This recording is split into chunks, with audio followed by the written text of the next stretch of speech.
It's Red Eye Radio. Gary McNamara and Eric Harley talk about everything from politics to social issues and news of the day. Whether you're up late or you're just starting your day, welcome to the show. From the Uniden America Studios, this is Red Eye Radio. Oh, go ahead. No, you do it. You started first. I'm not going to interrupt you. Go ahead. Okay. I'm sorry. Welcome. Good morning. Yeah, whatever. I'm not. My voice isn't as powerful as when you lead off on this segment know about here. that. Let's not. Let's not get into that. We are Red Eye Radio. Yeah. I like what one of our producers, Ron, said during the break. Listen, go back to sleep. There's nothing going on here. Well, to our audience, don't make this about you. Well, I was just so excited, though, because I cannot believe if you would have told me, 4 years ago or 8 years ago that Trump would unite the nation the way that he is doing it, I'm telling you, I would not have believed it. Well, I mean, it's confirmation he is the great uniter. Yes. This was the last front to convert the anchor of MSNBC, the anchor program for MSNBC is Joe and Mika. Right, to sit down and have a civil discussion with Trump. Now, interestingly enough, it seems like the left is upset about that, and we don't know why, because when you look at it, let's just break it down for a second here. Yeah. Because, hold it, let me just take a sip of coffee. Okay. I need to enjoy this. So if just when you're drinking coffee, you enjoy it more. Right. For example, just this weekend where you see it, and we had talked about it when we came in yesterday, because it really now is all over sports, the Trump dance. And now it's like, wow, Trump is now part of a positive part of American culture in sports. Well, they're all doing the Trump dance. Everyone's doing it. They're doing it in soccer. It's become global. It's international. It's in soccer. And that's why last year Megan Rapinoe had to retire, because she knew this was coming. Yeah. All right, I made that up. Oh.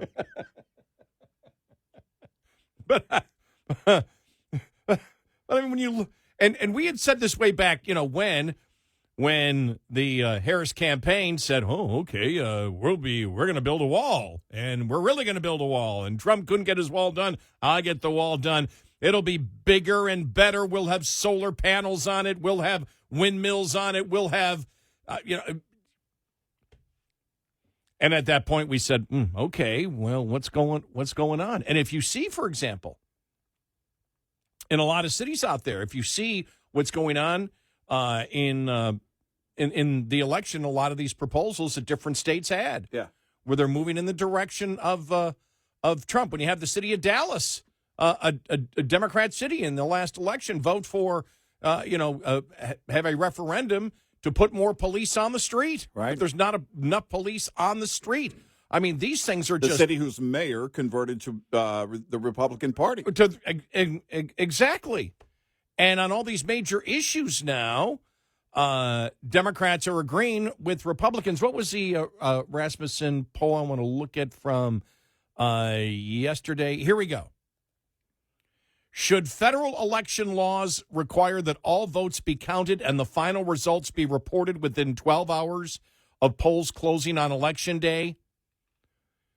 All voters, 63%. Democrats, 56% yes. Independents, 58% yes. GOP, 76% yes. The majority of Democrats want the election's done within 12 hours. Right. I mean, all this uniting, and this is Trump bringing everybody together on the issues and in the, because it's not just on the issues now it's on the culture. Trump, I thought I'd never say this. Are you ready? Mm-hmm. Trump is cool. Well, he's probably, he's already had a sit down. No, They went to him for a sit-down, Joe and Mika. And by all accounts, it was a very nice conversation. No, we told him we disagree with things. And this isn't, we're not trying to normalize them. We're not trying to normalize them. Yeah, you are. Yeah, you are. You are. You're trying to normalize them. You're trying to normalize You want to go to one of the Hitler parties. Hitler throws really good parties. That's right. what it is. Yeah. You want to dance at Mar-a-Lago, don't you? Exactly. Mika, I want to dance in Mar-a-Lago with the rest of them. Right. Yeah. He wants to dance with Mika when Trump DJs. You heard about that? Trump DJs down there. I love the Keith Olbermann response. I don't think we can say it verbatim. I just love it. By the way, might be one of the only times I've ever agreed with Keith Olbermann.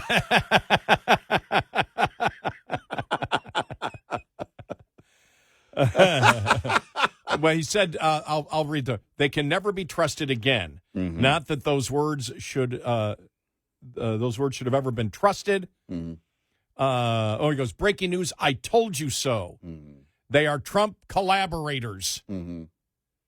Not that those words ever should have been trusted. They are confidence tricksters and grifters.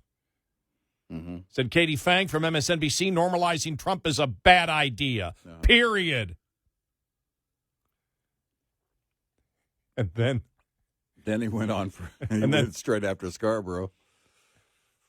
And then they had the what else? I don't have the full quote. You got the full quote? Basically, I can't say the full quote. I don't have it in front of me, but Joe Scarborough has always been a political prostitute. Prostitute was not the word he used.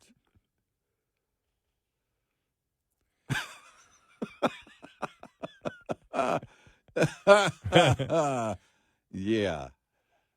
Here it is. Progressive podcast host Dean Obadala. Given Morning Joe and Mika are now sucking up to Trump, I want to reshare my clip from MSNBC on Friday when I made it clear we will never surrender to Trump. We will take the fight to him. We will not meet him halfway on his fascism. We know who he is, and more importantly, we know who we are. Yeah. And then you go on Blue Sky where the liberals are going. But did you see the problems Blue Sky is having? I wonder if one of the reasons was because of what happened with Morning Joe.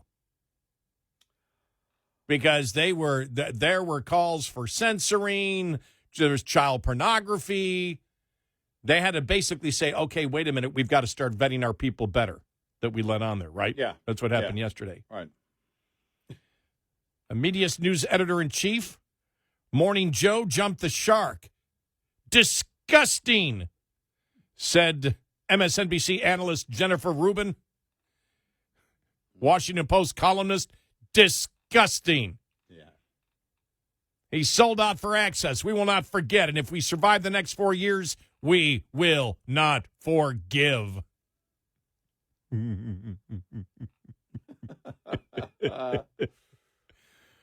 Wow.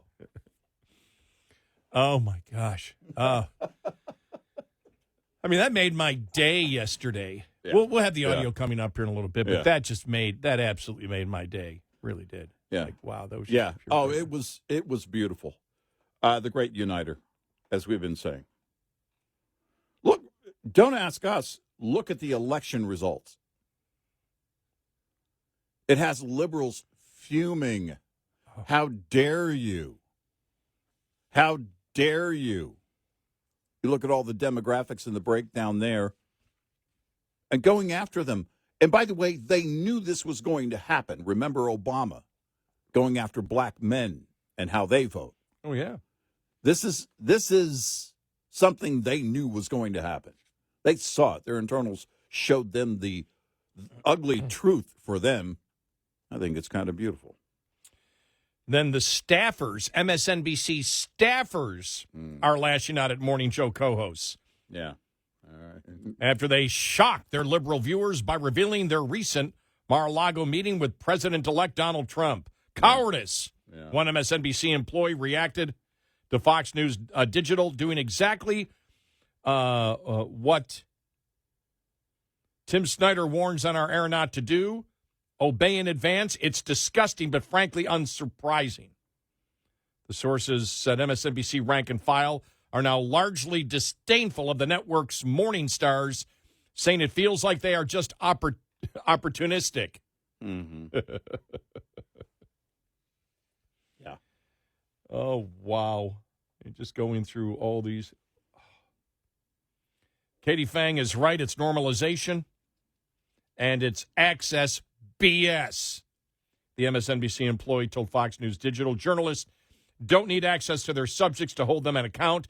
None of it is believable. The obvious answer is believable. They are opportunists.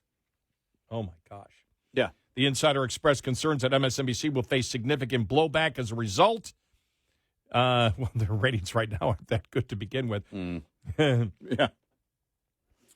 Meeting with left-wing viewers already lashing out, some already calling for a boycott of the network. This feels serious, they said. I can't imagine Comcast minds this development, but the MSNBC people do. Mm-hmm. How many people are going to quit? Hostile work environment. It's a hostile work environment.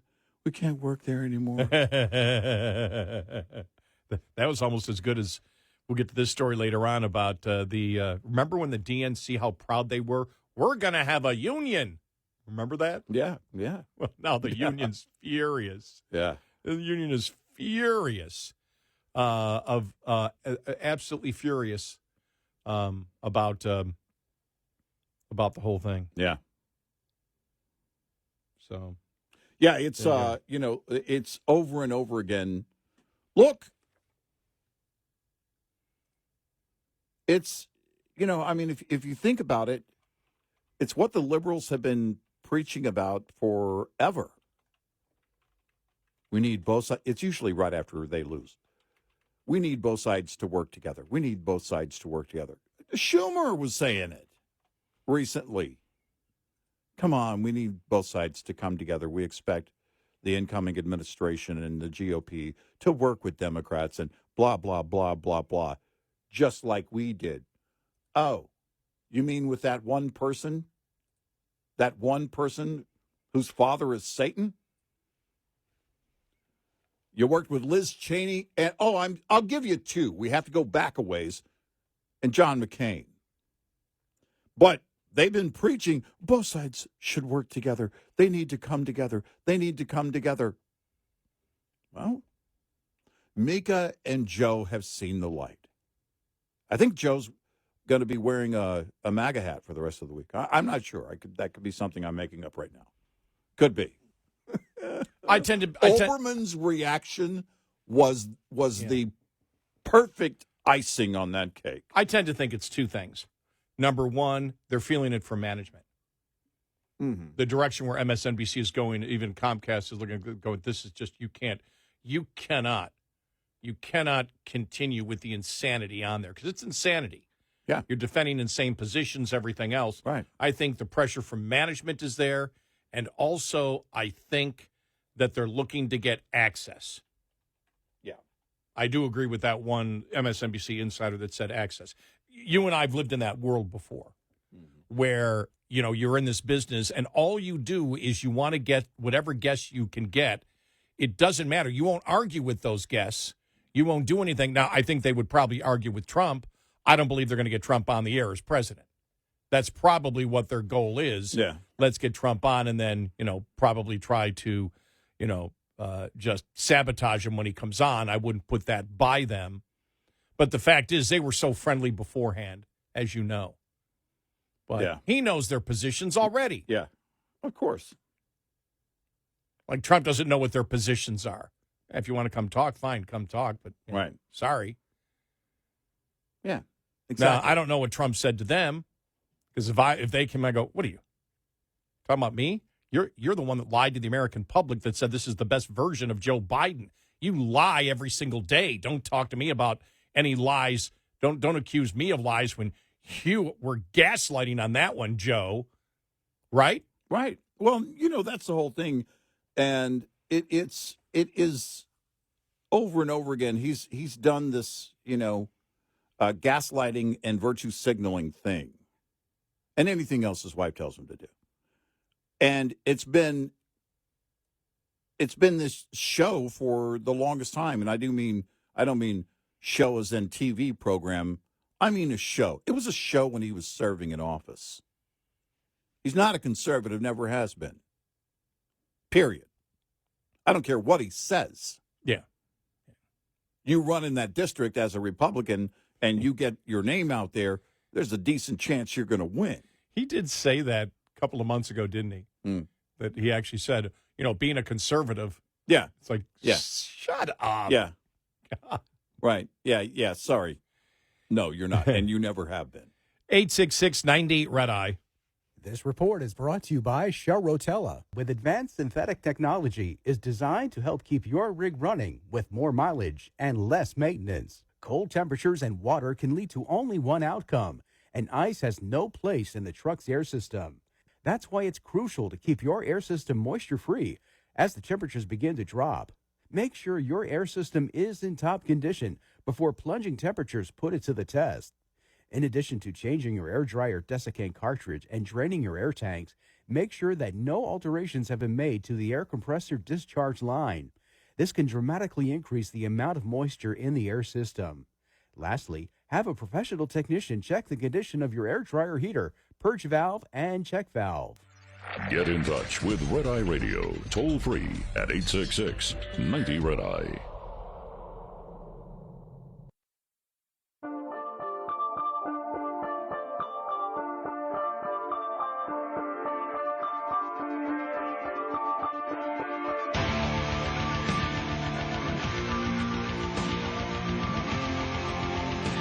It's Red Eye Radio. He's Eric Harley, and I'm Gary McNamara. Did you see? We had played yesterday William Shatner on with Bill Maher. Oh, and it went viral. And William Shatner, he was like, and he wasn't being mean or anything. He was just genuine, saying, "How could she possibly lose? How could Harris lose?" And, and Bill Maher was trying to be very, very nice. Well, he goes, but she was black and she was a woman. He goes, well, those aren't positions. So that's identity politics. Right. And so William Shatner writes, now let's talk for a moment about the stupidity. I mentioned casually, without any passion or actual allegiance, how I didn't understand how Harris could lose to someone that I feel is an expert in distilling facts without a bias. It was all in no, he didn't. It was all in a 3-minute conversation in a 2-hour podcast. That's all. The awful people who get off by writing terrible things about an innocent expression of curiosity so they can get views are out of my control. This is a reason that 2 million and one why podcasts are bad. Long form can easily be taken out of context. It wasn't taken out of context. Anything can be taken out of context. Yeah, but that wasn't. Right. It wasn't. And by the way, it was part of that was the topic of that entire, that segment. Right. That doesn't, there is nothing, if you add to that, there is nothing, no one's claiming, that he was angry or claiming anything. He was just bewildered, and he just admitted that again. Yeah. His own response reiterated the fact that he seems confused. Right. It's like, how can you be confused? It's very clear. Well, I mean, again, unless you're living in that bubble and you're just not paying attention. Yeah. If you just glance over at your phone or something and see a headline that says she's leading in all the key states or whatever, according to the polls, then yeah, you can be willfully ignorant.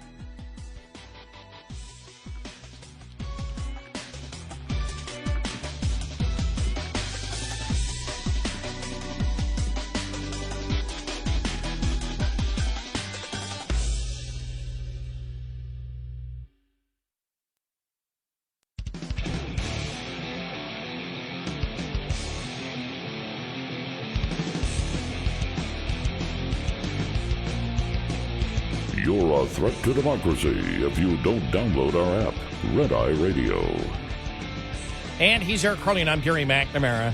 I didn't know that there was a fake True Social post that Newsweek posted that claimed it was from Trump concerning Mika and Joe. And well, Newsweek embedded the fake post into their article about what's, this whole thing with Mika and Joe. And the way they write it is a post on social media platform X claimed that Trump described Brzezinski as charming in a Truth Social post following. I'm sorry. Is that the first clue? Where it's fake.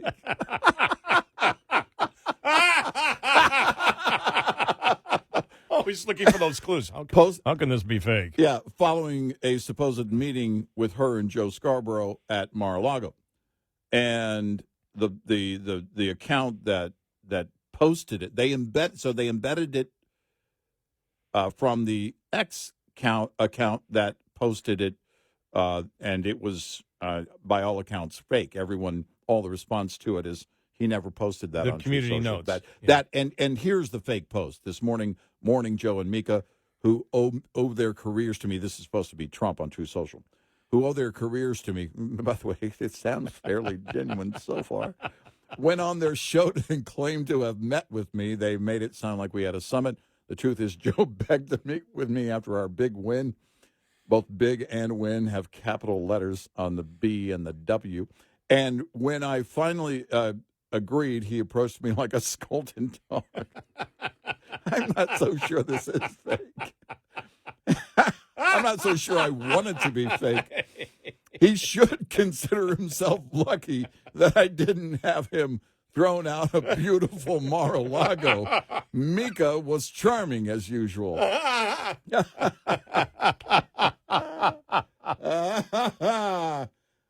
all the response to it, and the open sourcing and readers adding context on X, tore it apart and said this is not true. And then the responses also to that post, the replies to that post in that thread, or the majority of them are saying this is fake. It was never posted on True Social.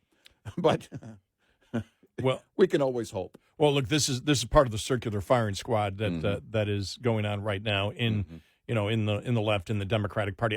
Let's play part of what they had to say yesterday when they announced it. This is Morning Joe and Mika. Okay. Over the past week, Joe and I have heard from so many people, from political leaders to regular citizens, deeply dismayed by several of President-elect Trump's cabinet selections, and they are scared.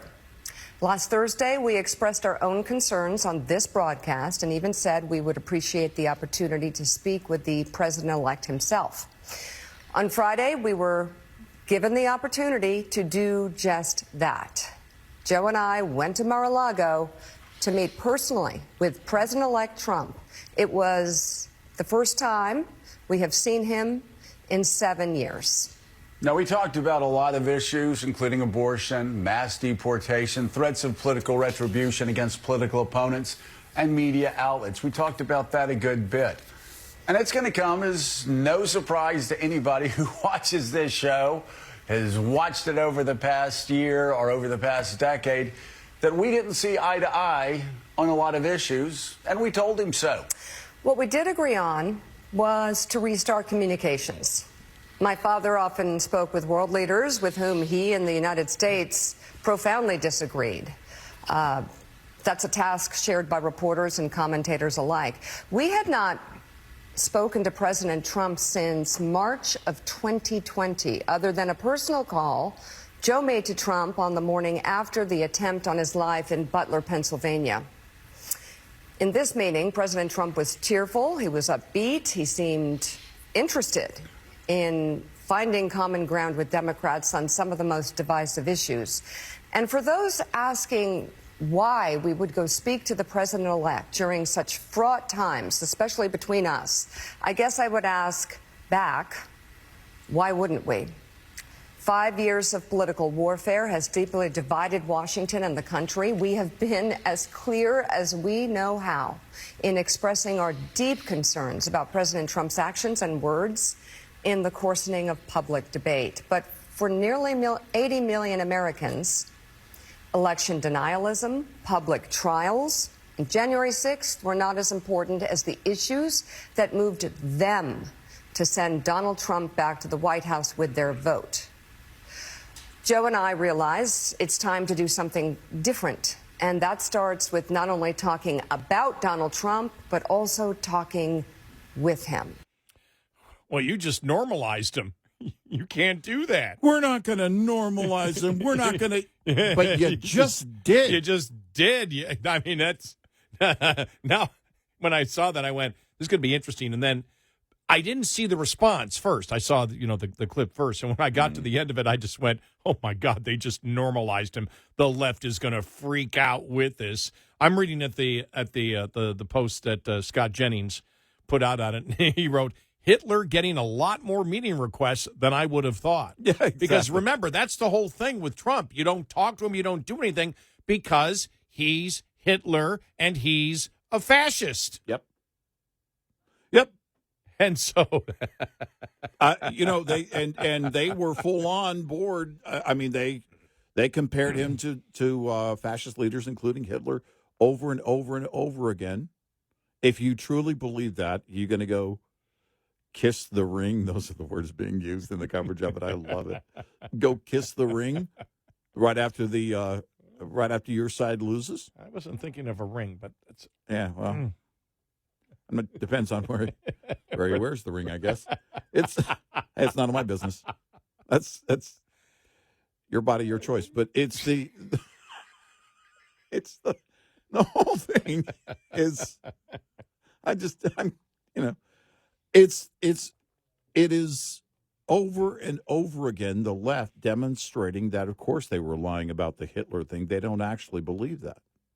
Or they truly love Hitler. I don't know. It's one of the two. You'd have to ask them. Over and over again. And we knew that. Everybody knows that. It's because they turn into children.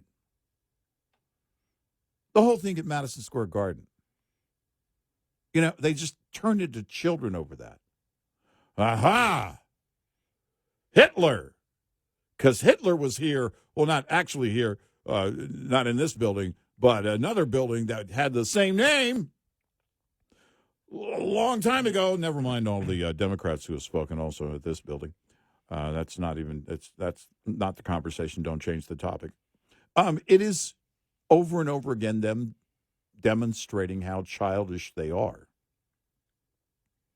And also,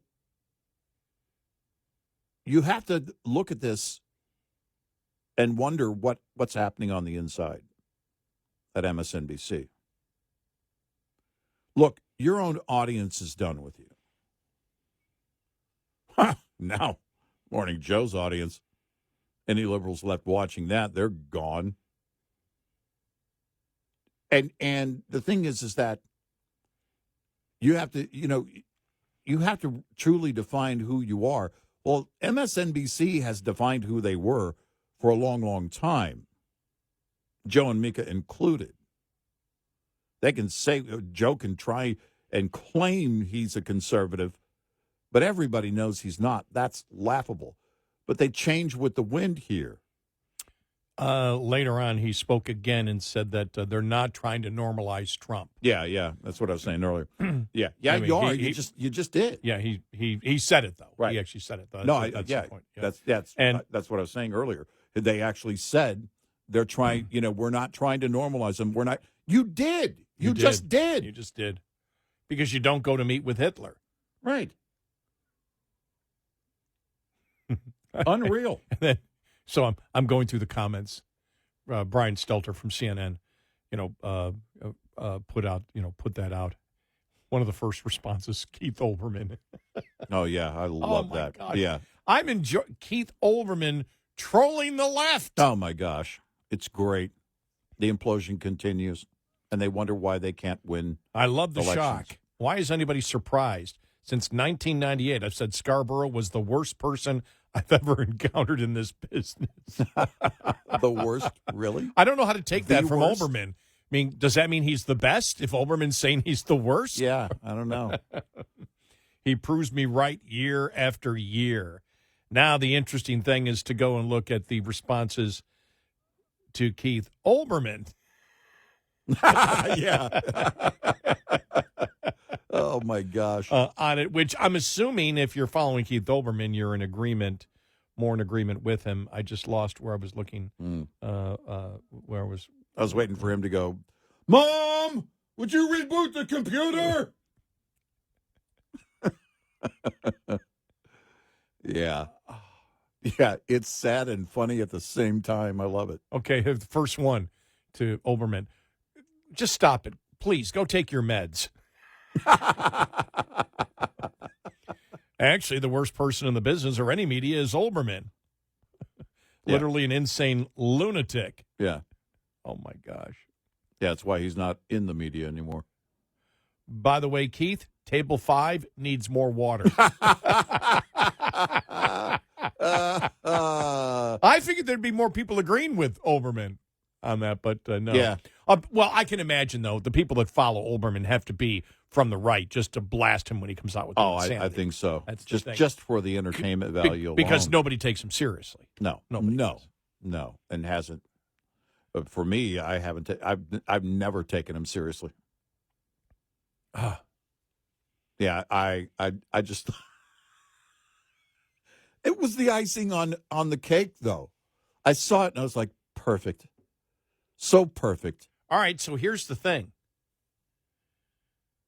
So do you send J.D. Vance to go on the show?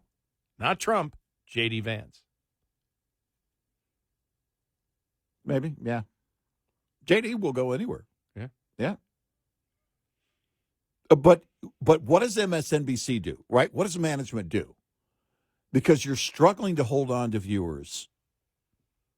And if you anger your base even further by putting on J.D. Vance and then having conversations. Yeah, right.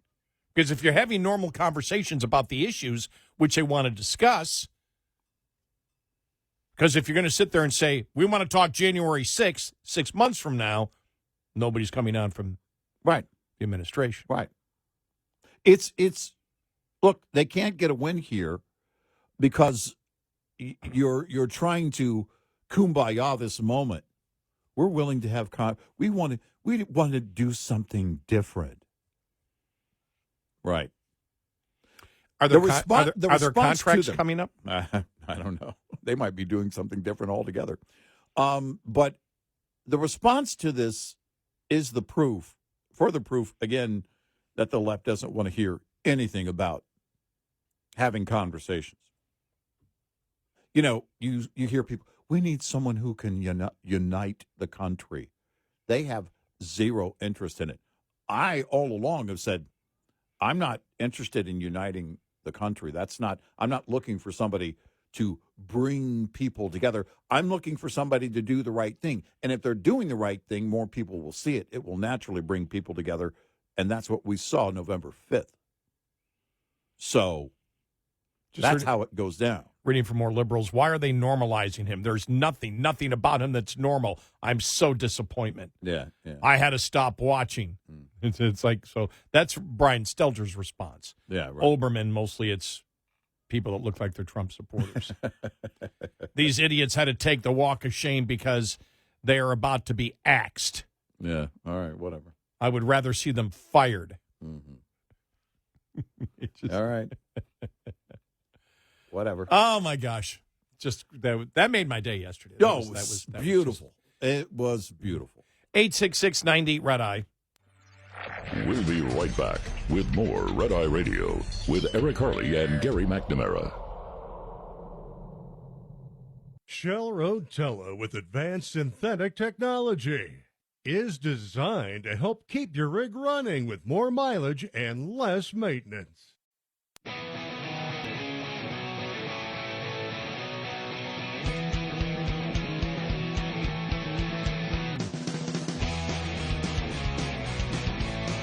It's Red Eye Radio. He is Eric Harley, and I'm Gary McNamara. Welcome and good morning. Thanks so much for being here this morning. More of Trump's picks coming up here in just a little bit. One of my favorite stories: the Democrat Union of the DNC is upset at all the Kamala Harris spending. The DNC, remember when they were so proud? We're going to have a union. We're going to have a union at the DNC. It's like, well, that's really ridiculous because... Yeah. How's that going to work? How's that going for you? Yeah. Democratic Party union outraged over DNC staffing cuts after historic fundraising. They raised a bunch of money and didn't give it to us. Well, they laid us off. Oh, they paid a ton of subcontractors to help with the campaign, didn't they? Yeah. Oh, boy.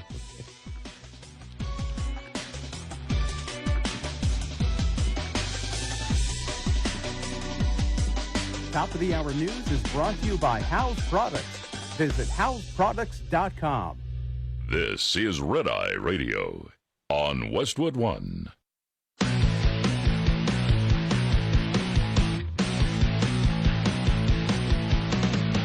Now, it's Red Eye Radio. Gary McNamara and Eric Harley talk about everything from politics to social issues and news of the day. Whether you're up late or you're just starting your day, welcome to the show. From the Uniden America Studios, this is Red Eye Radio. All across America and around the planet, we are Red Eye Radio. He is Eric Harley, and I'm Gary McNamara. Welcome and good morning. Thank you so much for being here.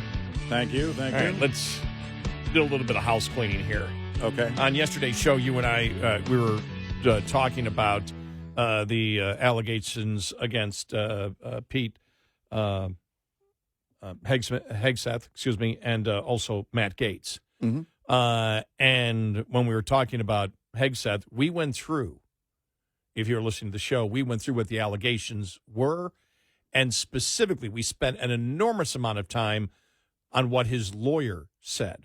Right. Mr. Hegseth's lawyer has said has happened. You know, you and I have talked about the fact that it's really interesting because the vast majority of complaints that we get and criticism we get are things that we have never said or done.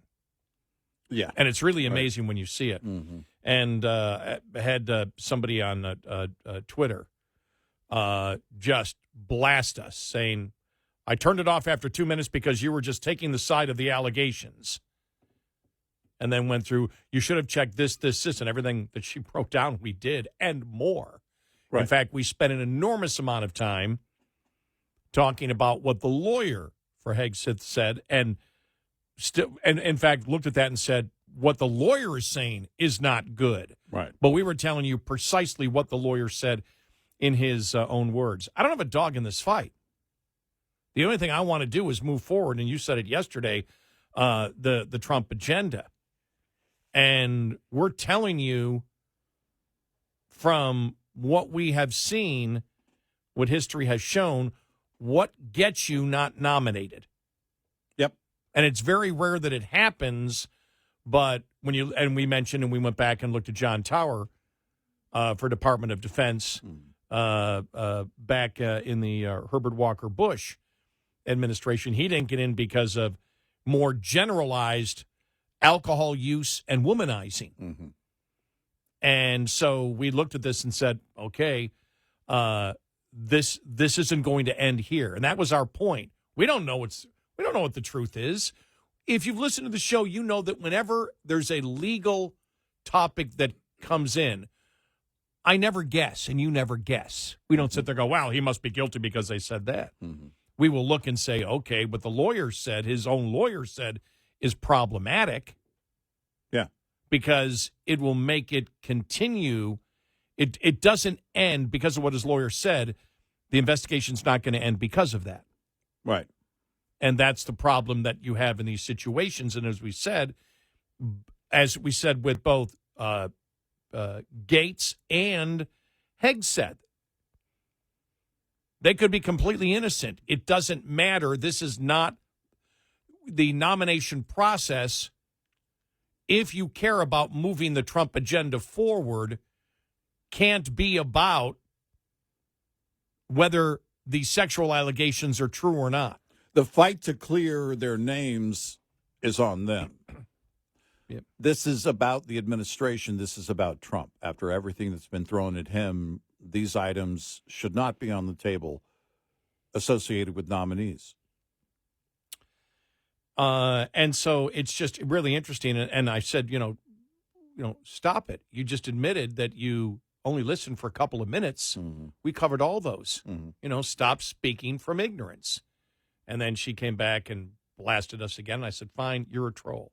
Gone. And I don't normally do it, but we don't deal with trolls. We don't deal with people that lie about what we have said, on the air.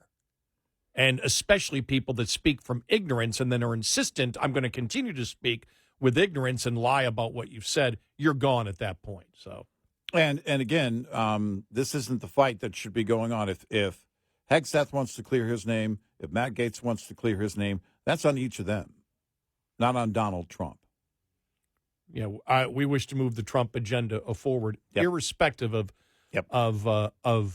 who it is. Right. The people he is appointing, you may like them.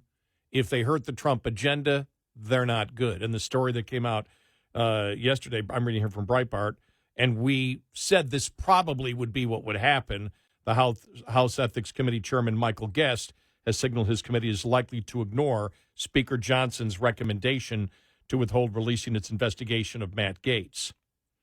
The story that came out yesterday, which is really problematic for Gaetz, is the lawyer of two women, because we said, there were other things that, the department, and we had brought up with Gaetz that, the article from the Federalist.com that said in the Department of Justice, they found a woman and her testimony they did not find believable. And we brought that to you. We don't know. We're just simply telling you what the situation is in Congress right now. But the story that came out yesterday from CBS said two women interviewed by the House Ethics Committee about former GOP Representative Matt Gaetz in Florida testified to the House Ethics Committee that Gaetz paid them directly and repeatedly. We knew about the Venmo transactions. We knew there were women at the party, but we didn't know specifically, what the so-called allegations were. But the transactions that testified that Gaetz paid them directly and repeatedly in Venmo transactions for sex, and that those transactions were obtained by the committee.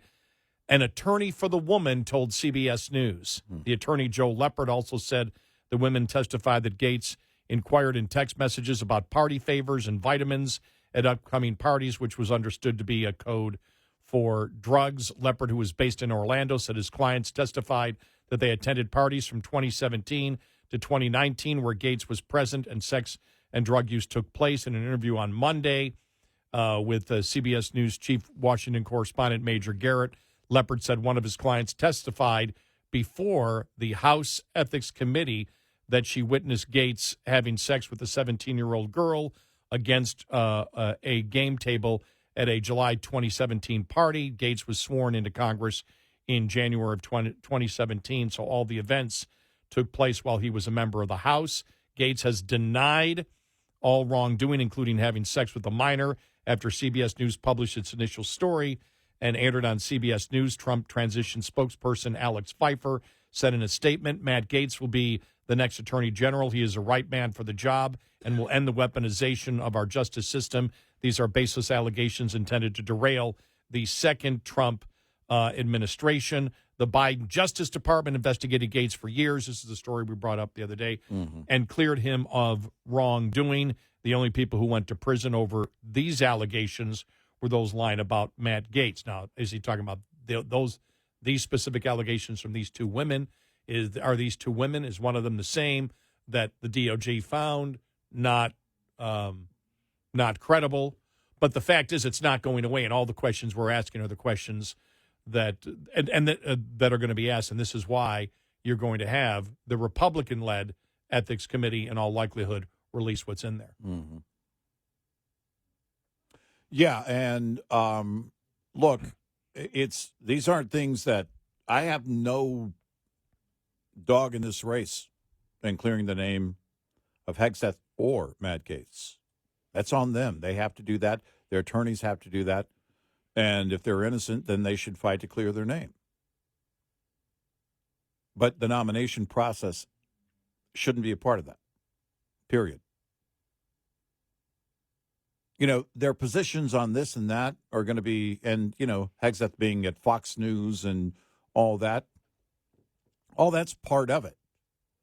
But when you talk about things that are very serious allegations, you're basically holding a trial, which has already started on both fronts. And you had a historic win. This is the political comeback of all time for Donald Trump. And the fact that they claim, the claim is here from the attorney, that the Venmo transactions to the women exist. Mm-hmm. That's a problem. Mm-hmm. Yeah, now, if all of this is out there, then these will be the only questions. And the story gets into a lot more specific detail. Mm-hmm. When the details like that come out, that's the thing. It's not just general. It's not, for example, Trump is Hitler without any evidence. Right. You're saying, Trump is Hitler without any allegations of the specifics of what make him Hitler. Right. These are specific things that happen in a specific time. And there's at least, let me see here, the lawyer claims 4 different women. He's representing 2 of them. That's why I don't know if the woman that was in the Federalist.com is one of the women included here that the Department of Justice found not believable. Mm-hmm. And that story should be out there. And so all we're doing is providing you all the information on it and going from both sides, because we don't know what the truth is. And anybody who knows, on Russia collusion, we did that from the very beginning. We've always stated, what is the allegation? What is it? And whenever, I'm trying to think of some of the high-profile crimes that have happened that caused, national outrage, and we're not afraid to say, well, I don't know what happened. And in these cases, I don't know what happened. Right. I'm simply reporting and telling you what's going to be. We're simply reporting and telling you what's going to be a problem in getting these nominations through. I want the Trump administration to hit the ground running on January 20th. I want there to be. I want there has to be a consensus. There has to be a momentum that's carried over from this election. And these 2 items here, these are major items during the confirmation process where, again, this shouldn't be on Donald Trump. This shouldn't be on the transition team. This shouldn't be on the Trump administration.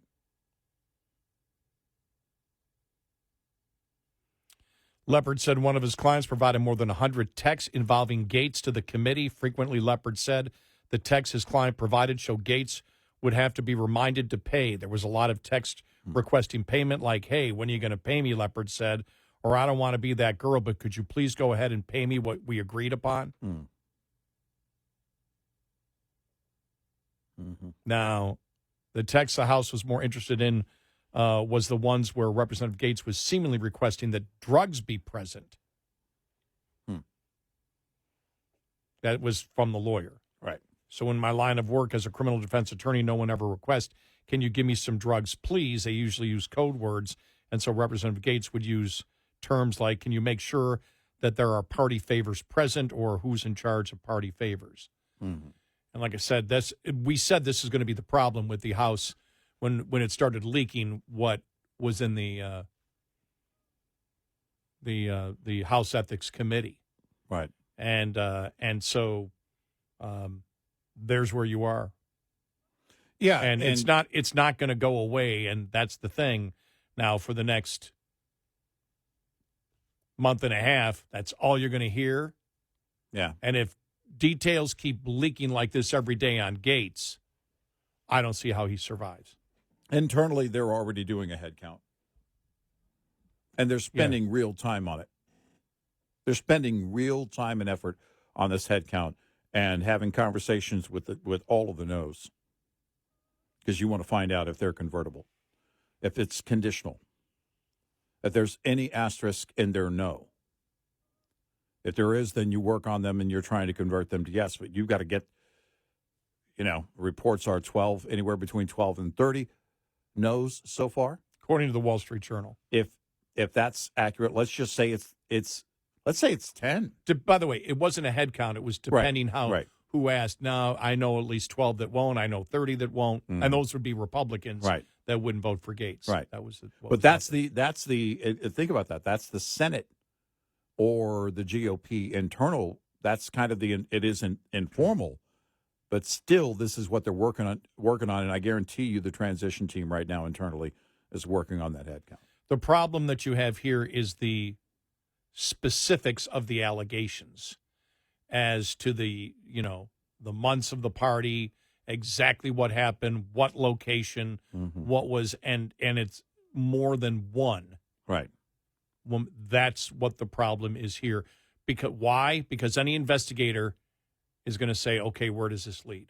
Right. It's that simple. Right. Yep. And that's a problem for Gates. Didn't hear anything new on Hegseth yesterday. No. And so, who knows where that is going to go, or how many, what the vote count is, if anybody's taken a vote count. Mm-hmm. But I guarantee that the Trump transition organization wants to know what the head count is now. That's what I'm saying. They're internally, they're getting it down now. There's 3 that they're concerned about, maybe 4. Tulsi Gabbard, maybe, but no greater concern right now than Matt Gaetz and Hegseth. Those are the 2 biggest concerns. From there, RFK Jr., less of a concern, but those 2 are their top concerns. They're working on that head count internally in the Trump transition team. There's no doubt in my mind. 866-90 Red Eye. Brought to you by FPPF, Fuel Power Max. Just because idling is common doesn't make it smart. Idling a diesel uses about a gallon of fuel per hour, which can cost you about $180 per week at $4.50 per gallon if your truck idles 8 hours a day. Idling easily can cost you a few thousand more in fuel alone per year, not including the added engine maintenance expense that results from excessive idling. Harder on your truck's engine than highway driving. In addition to operating costs, many governments impose no idling laws and regulations with fines as high as $25,000. Instead, there are many alternatives. An extra blanket for cold temperatures, window screens for when the weather is warm, bunk heaters, and various auxiliary power unit options abound in this day and age too, many powered just by batteries. Otherwise, diesel and gas gensets burn far less fuel than your truck's engine. Research options to find your fit. Owner-Operator Business 101 is provided by Overdrive's Partners in Business program. Go to overdriveonline.com to the Partners in Business section of the website for more details on this and many other topics. Brought to you by Shell Rotella. With advanced synthetic technology is designed to help keep your rig running with more mileage and less maintenance. Coming up, more with Gary McNamara and Eric Harley. It's Red Eye Radio.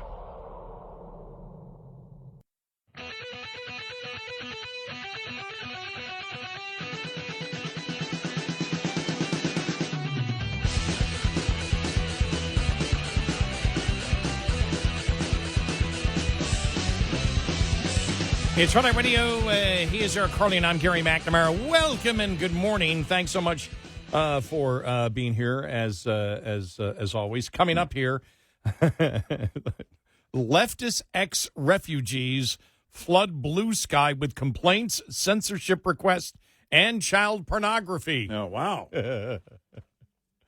This is the whole thing that they want to leave X because of Elon Musk, and so all headed over to that new social media upstart, Blue Sky. Yeah. Like, come on over. And we're like, well, if it's only just liberals over there, then again, there may be arguing left and right because nobody's agreeing with anybody. There's a circular firing squad going on right now. And is that what's going on? Is that because it's like all of a sudden, boom, it was like, uh-oh.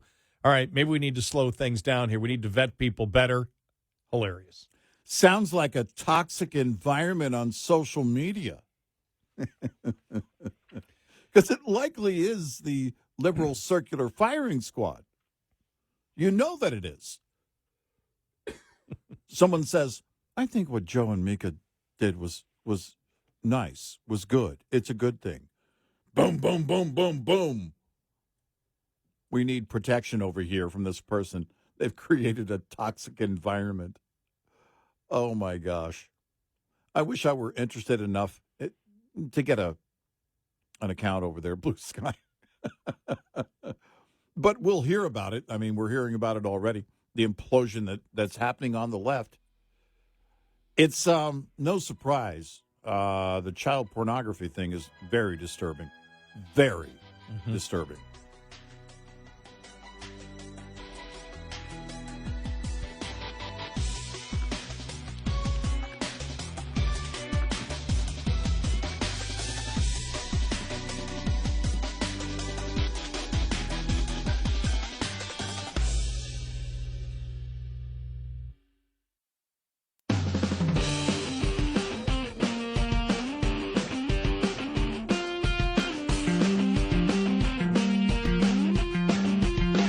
Listening to Red Eye Radio from the Uniden America Studios.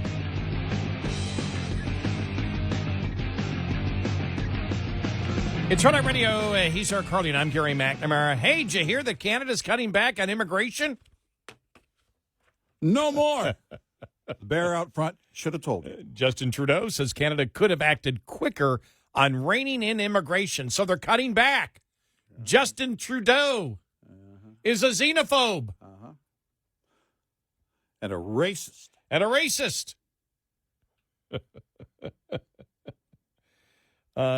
He said the federal government in Canada could have acted quicker to rein in the massive influx of migrants entering the country following the coronavirus pandemic. His remarks came during a nearly 7-minute video he posted online over the weekend, during which the Prime Minister laid out the reasons why Canada was putting limits on its temporary foreign worker program and also reducing the number of permanent residents allowed entry into Canada by as much as 27% by 2027. Trudeau largely blamed bad actors such as corporations and universities for enticing immigrants to come to Canada, where there was a massive labor shortage following the pandemic. He pointed out that many of these predatory entities, lured hordes, make sure I said that right, of immigrant workers with false promises or college degrees, permanent residency, jobs, and more. That's what you're doing. However, Trudeau suggested that the federal government was at least partly to blame for not turning off the taps faster. All right, so as we get closer to a Trump administration on the topic of immigration. Yeah. Scott Jennings yesterday on CNN. All right. And all the questions. Now the criticism of Trump is it's too hard to do it. If you're going to use the military to do it, but this is too hard. You can't do it. Right. And this is the back and forth and how it goes here. Paul Rieckhoff is the guy who's arguing with him. Here we go. United States is like nothing we've ever seen. Actually, I mean, hold on. Maybe the only precedent we have is internment camps during World War II against Japanese Americans. But there's not a military precedent for sorting through who on the Upper East Side is an illegal and who's not. And you're asking a 19-year-old, right, holding a weapon, who signed up to serve his or her country, to thrust themselves into maybe the most fraught political topic that we've got in this country. People want a solution, but they don't necessarily want that one. You've twice now insinuated that Trump's going to send the military to round up American citizens, which is totally false. There are 1.3 to 1.6 million illegal immigrants in this country today who have already received deportation orders from a court. You can start there. There's another population, as Mark said, that have either committed violent crimes in the United States or committed violent crimes where they came from. You can also do that. That has nothing to do with the people in your neighborhood. has nothing to do with the person in your office, and has nothing to do with whatever the hell you're talking about. It has to do with getting people out of the country who do not belong. How are you going to deploy the military? Give me how exactly you would deploy an active duty military unit to respond to this crisis. I would use the military in conjunction with local officials, what does that look local like? law enforcement, county sheriffs, people who know their communities, because I assume a lot of the local sheriffs and jailers are going to be the people who end up housing some of these folks before they are deported. But there has what's to be the task some and purpose? What's the mission for that young private? What is he actually going to be tasked to do? Guard a gate, or is he going to be investigating? I don't know. I wasn't elected. But you're sitting here on CNN saying we should do it. I think you should think out a little bit more about what they actually should be required to do. Do not belong. It sounds real good. One at a time. Scott, quickly. There are millions of people who came into the country illegally, who have already received deportation orders, or who have committed some other crime while they've been here. The fact that you want to leave them in place is mind-boggling. That is not what I said. That is not what I said. Well, I don't know what he's saying. He's basically saying it's hard to do it. And what specifically are they going to? Well, who knows what will it be the National Guard? Or will the National Guard, what will they be doing, on it? Will they be guarding places where illegal immigrants are before they're deported? That's not an internment camp. No. To make the comparison to an internment camp, the Japanese internment camp, because that's what he's saying. He's saying because that was American citizens. Right. So he's trying to make the case, whoever that guy is. I don't even know who he is. I've seen him a few times on there. He's got a very snarky.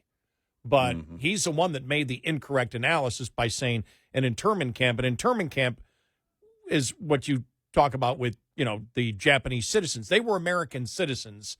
That was absolutely unconstitutional. It's a completely different ballgame when you look at the insanity that was caused by the Biden administration and these people looking to put cogs, however they can, to keep the system going and to keep people illegally in this country. Yeah. Yep. And look, I don't think anybody claimed it was going to be easy. In fact, no. You look at the very nature of it, and it is a massive task that the incoming administration has on them. But just because it's massive doesn't mean there can't be the effort. Whatever that effort looks like, along the way, they'll know what's working, what isn't working. But as Jennings said, you have to take the lead from the locals who know what's going on in those counties, those communities, those cities, those states. And then you assist them at whatever level you need to. Period. And it has to be, and by the way, it also has to be consistent because, quite frankly, I don't care what the panelists at CNN, Scott Jennings notwithstanding, think about what Trump is doing or going to do. The message and tone that will be sent to everybody who came here illegally during the Biden years, the message they get from the actions of the incoming administration is exactly what I want. I want the message to say, look, you can come here legally. You can't cross the border and just claim asylum and think you're going to get away with it. You're not. The Biden years are over. Well, they haven't got specific, when you heard, I can't think of it, when Tom Homan said, well, if you're going to be a sanctuary city, we're just going to send, instead of sending 100 agents, we'll send 500. Right. Now, he said agents. He didn't say military. Now, when you talk about the National Guard, I'm talking about the fact that you probably would have red states and maybe some purple states where the governor would say, yep, okay, the National Guard is there to help, to help in this particular case. And so the National Guard, again, is not viewed when the state governor calls them because it's an emergency, is not viewed as the same as active military. Right. Mm-hmm. So what are they precisely talking about? I don't know. I don't know what the plan is because they just got in. And that's what it is. I mean, that's what you're saying. What's the plan? What are the specifics right now? And Scott Jennings, if you don't know it, then we can't do it. Right. Well, that's, of course, ridiculous. Yeah, you should. Scott Jennings should know all the specifics. Right. By the way, the plans are bound to change. Even as they implement a plan, whatever's not working has to be adjusted. That's just the way it goes. But the left is losing their mind over this because they want the sanctuary city policy to remain. But it's people like that, if you live in a blue city, that turned every city into a border town. Mm-hmm. It's that kind of mindset, that tone right there, led by the current president, Joe Biden, that turned your city into a border town. And, you know, when he started out by talking about internment camps, then at that point, you know, okay, well, that's wrong because internment camps were about putting American citizens. Right. Because that's what he's referring to, the Japanese Right. internment camps in World War II Right. that were absolutely unconstitutional. Right. Absolutely. But we're not talking American citizens. We're talking about people. Number one, you start with the people that already have deportation orders against them. That means it's gone through the entire system, and you go after the criminals and everything first. Yep. There you're talking about probably, you know, I don't know, 3-4 million people. Who knows how it will continue? And that's where you start at that particular at that particular point. The other thing is if you have raids or you have a system which is set up where you know whether you're a citizen, whether you work or not, and then you don't need the military to remove anybody. They just won't have a job. Yeah. Right. And then you focus in on, states should focus in, and there are some states that will not, benefits. If the benefits are there for everybody, then more are going to stay. And what you probably wish to do, if you're Trump, is to say, all right, we're going to get help from red states, but we're not going to get help with blue. Fine. Let them pick up the entire cost of it. Right. Yep. And so, but it's important to recognize that the first thing out of that guy's, whatever his name is, they say a Iraq War vet. I've seen him before on CNN. I really don't know who he is, but he's the one that started on the wrong premise. And as you told me a long, long time ago, when you start on the wrong premise, everything might seem right. Everything that follows seems logical, but right. it all began on that wrong premise. The wrong premise. And the premise is internment camps. And that's why Scott Jennings was saying, you're making the case that he's going to go and round up American citizens. No, I'm not. He doesn't even realize that when he said internment camps, or maybe he does, and he knew he got caught, that you're talking about the jailing of American citizens. Right. Or the internment of American citizens. Right. So, but that's what you're going to hear. That's what you're going to hear, and you just, you know. Yeah. Well, they just have to keep up the fight to, keep the sanctuary city policy alive over and over. That's what they're going to do. Well, I saw the Boston mayor said the same thing. And that's where you're looking and say, okay, fine, then you pick up the entire cost. There will be no federal funds. Right. If states wish to do that, then states can be responsible to their citizens of their states for spending that money. If this is going to be your policy to house and welcome people from other countries, then you should pay for that. If you're going to have a policy, that is on you to pay it. Now, it doesn't stop the federal government from coming in themselves and deporting people from that state. Right. States can't keep the federal government out. Right. And Homeland's already said, fine, if you're not going to help, you're going to be a sanctuary city. Instead of sending 100, we'll send 500 agents. You know, and at that point, are you going to hide? Are you going to break federal law? And are government officials going to be involved in hiding people with deportation orders or criminals? Yeah. At that point, you're breaking federal law. Right. Are you going to are these governors going to activate the National Guard to stand guard on illegal immigrants against ICE? I mean, what are their plans? Yeah, how far are they willing to go with this whole thing? All good questions. Yeah. Because right now they seem hell-bent to go the full measure. I guess we'll see. 866-90-RED-EYE.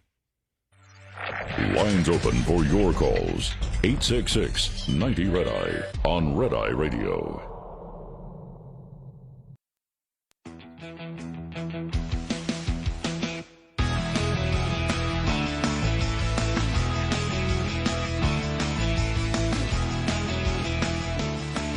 It's Red Eye Radio. He's Eric Harley, and I'm Gary McNamara. All right, you want one more from Scott Jennings in the conversation yesterday? This is, sure. This is great. Yeah. This is about Mika and Joe.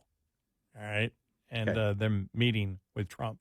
I'm amazed. I did not expect Hitler to get so many meeting requests. First from Joe Biden, now from Mika and Joe. It's amazing that literal Hitler is getting all these meeting requests. And what it tells me, Professor, is that all the rhetoric that came from the left, from the Democrats, from the White House, from Kamala Harris, and everyone else before the election, all of the rhetoric, the fascism, the Hitler, the Nazi rally at him, it was all a bunch of BS. They didn't mean any of it. And if I were in the Democrat sort of rabble's shoes, I would be looking at all my leaders and going, did you just BS me for an entire 6 weeks before the election?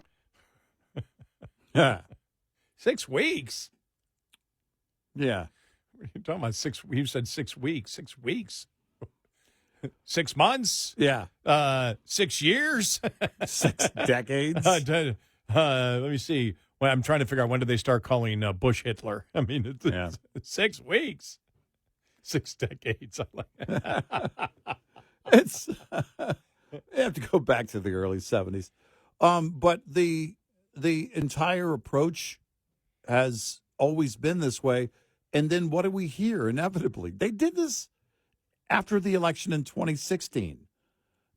Not as widely spread or maybe widely known or talked about. But remember when the liberal media, right after the 2016 election, maybe we need to venture into the heartland and talk to real people. Yeah. About an hour later, we're like, nope, that ain't going to happen. They're not going to change their tactics. They're just confounded as to why they can't win with them, why people abandon them. And I think there are many people that are just, they're going to blame it on Biden for not getting out. We've already seen this. They're blaming it on Biden for not getting out early enough. Oh. They're blaming it on her for being a poor candidate. Pelosi now. Yeah. They're going after Pelosi. That started over the last couple of days. Exactly. Or, how many... Look, I think everybody knows Joe wasn't doing well. And anybody who's going to... I think you'd have to be named Biden to say he could have won. Only those named Biden will tell you he could have won. That's it. So that argument really isn't out there. It's more so he should have gotten out earlier. They wanted a real primary. They're really not saying she needed more time. They're saying they needed more time to find a better candidate.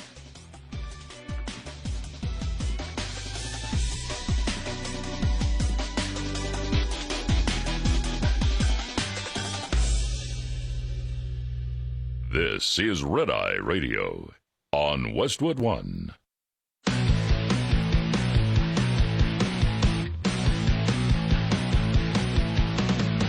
Now, it's Red Eye Radio.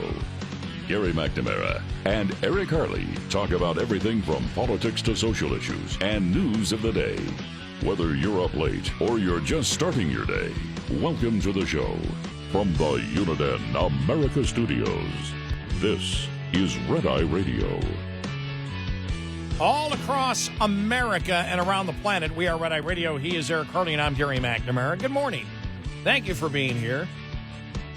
Well, I tell you, it was a trip coming into work. Yeah. I'm coming up the George Herbert Walker Bush Tollway. Right. And by the time I get to I-30, I'm like, uh-oh. Formerly known as Hitler Freeway. No? No, because that's Herbert Walker. I know. Yeah. But a few people said that about him. Okay. I'm sure they did. Hitler's His father. last name is Bush. Hitler's father. The Hitler family. Yeah. So I get to I-30, just about 4 miles west of Cowboy Stadium. Heading north, coming here to our wonderful Red Eye Radio studios. You put a lot into that. Yeah. And all of a sudden, here's all the cars and I'm like, I'm staying out of all these people's way. They're really ticked. These are people that just saw the Cowboys lose again, 34-10, and they're just furious because, probably a lot of them still have second mortgages on their homes for the personal seat licenses. Right. And they're like, this is what I paid for. And so when they were going by me at 95, I let them by. Yeah. Yeah. And you and I were talking about that earlier, that the one thing is, you have these personal seat licenses and, you look at the ticket prices and what they are. to have a great seat, for example, at a great NFL stadium, if you take the seat license and everything else, you could be paying for a couple of tickets $1,000. Oh, yeah. And so you think of it, the parking, anything to eat, $1,000 for a couple of tickets. Well, if I go to a concert and I spend, a name band, and I really don't go to see many name bands. I'm not into a lot of name bands, but if I do $100 to $200, you prefer the bands with no name. Yeah, exactly. I'm in the no labels band party. Yeah. That at least you get the show. You go, I liked it. It was really good. I couldn't pay $1,000 and have my teams lose. I couldn't do it. Couldn't do it. And then because every single team, no matter who, as soon as you lose a quarterback, because quarterbacks make the difference. We all know it. Look at New England now. Look at all these New England. Imagine these people in New England that bought at the end of Tom Brady's career, thinking, okay, it's been so great for the last 20. This is going to go on for what? He went where? Yeah. What? He went Florida? He went to Florida? And then they won the Super Bowl down there. Are you guys lying to me right now? Did he really go to Florida? And so you look at the commitment, the personal seat license to go, when is it ever going to end? When's the losing ever going to end?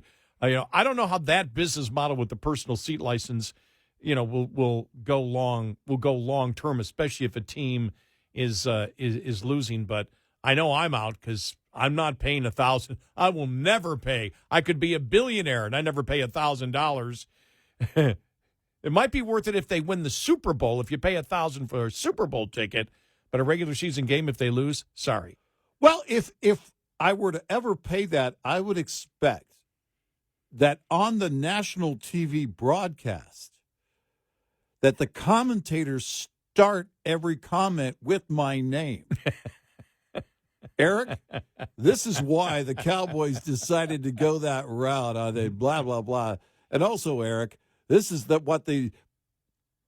I want it deeply personalized for, the remainder of the Cowboys' history. I don't get paying that much for sports.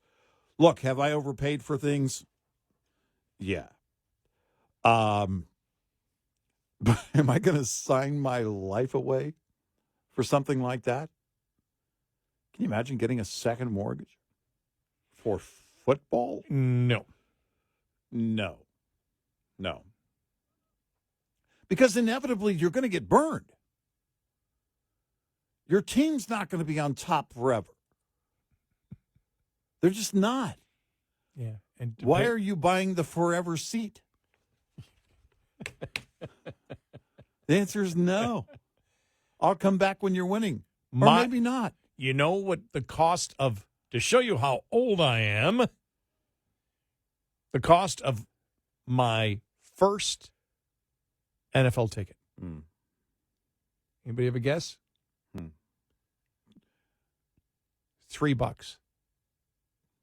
And you got free licorice whips. $3, and in the uncovered end zone of War Memorial Stadium in Buffalo, New York. If you've ever seen the movie The Natural, that stadium. Okay. And if you've seen The Natural, you're like, well, that looked like a stadium out of the 1920s. Yep. I think it was actually done 39 or 40, I think is when it was done. Wow. Then they put an addition in later on. But yeah, $3. Then the next year they went up to $4, and then my brother and I splurged, and we got covered end zone seats for $5 on a sunny day. Wow. I can still remember because I remember because they were playing the Miami Dolphins, and I just saw yesterday the picture of Larry Zonka holding up like champagne because when Kansas City lost, it means they still hold the record for the only undefeated team in modern times, the 1972 Miami Dolphins. Right. And so every year when that final team loses, the members of that, think about that. Wow. 52 years. Wow. 52 years ago. Wow. And but yeah, so that I can't imagine paying whatever it is, $500, $600 a ticket, and especially in the major cities like Dallas and L.A. I heard the new L.A. stadium's extremely expensive to be in. There is no return on investment. And as I've said, I could be a billionaire and still go, no, it's not worth it. right. Not worth it. Come on, you can blow the money. Nah. It's football. Yeah. And if they lose, no. No. Expensive seats for one game? Yeah, maybe. I did see. I've never been. I've never been to a NFL game. I saw it on X yesterday. The secondary market tickets as low as $30 for the Cowboys for last night's game. $30. Yeah. Whoa. Now that's not the one where Beyonce was performing at halftime. She's gonna perform at a Houston game halftime, but I don't think it was this one. Oh no, because this was in Dallas. I know, but that would have been funny, having her perform and they win, because she represents Houston in that way. That would have been hilarious. I don't know which game it is, but it's no, because it's a Netflix game. Netflix is the one that confirmed it. So I guess Netflix that would be Christmas Day. Is that Christmas Day? Christmas Day is when Netflix is carrying the 3 games, which they're wondering whether they have the bandwidth to have 3 games on Christmas Day. Yeah, they have all the. I don't know if they have all the Christmas. Yeah, I guess they would. 3 day. Christmas isn't a Sunday, so yeah, it would be the 3 games on Christmas or Netflix. Which my sister will be the happiest person in the world when she realizes that it's on Netflix. Yeah, because she hates on Thanksgiving or Christmas to have the TV on sports. Oh. It's like, no, it's time for dinner. All sports are off. And we need to watch something besides sports. What type of holiday programs are on? Well, so far, like, when it comes to live sports on Netflix, I think the feedback is boring. Based on the whole Jake Paul, Mike Tyson thing. I just like I said, with all the pregame, with all the pre-fight hype for that one, as I said yesterday, all I kept thinking was my father. People love to be BS'd. That was a perfect example. Yeah, I think it's people that either already had a Netflix. I would love to see what the jump in subscriptions was. That'll tell you right there, because you can get the month for what I don't know. What do you get the month for? $10, $15? Yeah, I wasn't actually thinking about the TV. I was thinking because it happened, I didn't even know the fight was going on the Thursday. That's how obsessed I've been with the election stuff. No, I found out that Thursday night, Friday morning from headlines on X. That's what I found out too the day before. Yeah, and I'm like, and I had no idea. I knew that something was going on with the YouTuber guy because Rogan talked about it months ago, and they were talking about something that might happen, and I just didn't have any interest. I didn't know it was taking place 12 miles from me. Yeah. No, actually, I found that out, I think, the following day that it happened here. And I'm talking about the people that I know. Mm-hmm. So many of them that all had to be there. Mm-hmm. Like, why? Mm-hmm. Boxing, we talked about this yesterday. Boxing, UFC, just not into it. Never have been. Well, if we're talking about something back in the heyday, that's one thing. To watch a 58-year-old Mike Tyson, I don't really have it. Yeah. It's an exhibition fight. I don't have any interest in that at all. Yeah, the UFC thing is always just I've never had passed any me interest by. in that. It's nope. And they were we play the Democratic? I know we talked about it. I don't know if we played the audio cut with the one. I don't know if it was CNN or MSNBC. Trump coming in, and everybody who's with him are people that are going to be in his cabinet, and it's like they look like the emperor coming in to watch the gladiators fight. I'm like, oh my God, But I was thinking, oh, if I have to do that to be on his cabinet, that's going to have to be a no. Yeah, I'll serve on your cabinet, but I'm not going to go to all the stuff you go to. Well, my first question would be, can I work from home? Hey, Look, I did don't tell you, mind. though, that Trump said he's not going to – he told all of his weekly golf buddies it's done. Yeah. No more golfing. I got work to do. I think he is well aware of the very short timeline that he has. 4 years is not a long time to fix everything that's broken, and so that's a good thing. This was one of my favorite stories because there was such hype when this came out from the left. The union representing the Democratic National Committee employees, you're going, what? The union? Democratic National Committee? Don't you remember? I forgot how long ago it was. I don't know what the time span is. But when that happened, it was like, see, we protect our people in the Democratic National Committee. Mm-hmm. If you work for our party, you can be in a union. So they voted to be in a union. Right. Well, the union's not happy now. The union representing the Democratic National Committee employees is very upset about staffing cuts that typically occur upon an election loss. The layoff of union workers is the latest instance of the Democratic Party assailing the working class while protecting the donor class. I'm reading this from Breitbart, by the way. The committee's leadership is trying to save face with big Democratic donors after it claimed Vice President Kamala Harris would win the presidential election. The election loss left the Harris campaign in $20 million of debt. DNC leadership is reportedly concerned and anxious it will inherit the bill. Following the fallout, the DNC gave temporary employees and some permanent employees only 1 day's notice with no severance, according to the DNC staff union.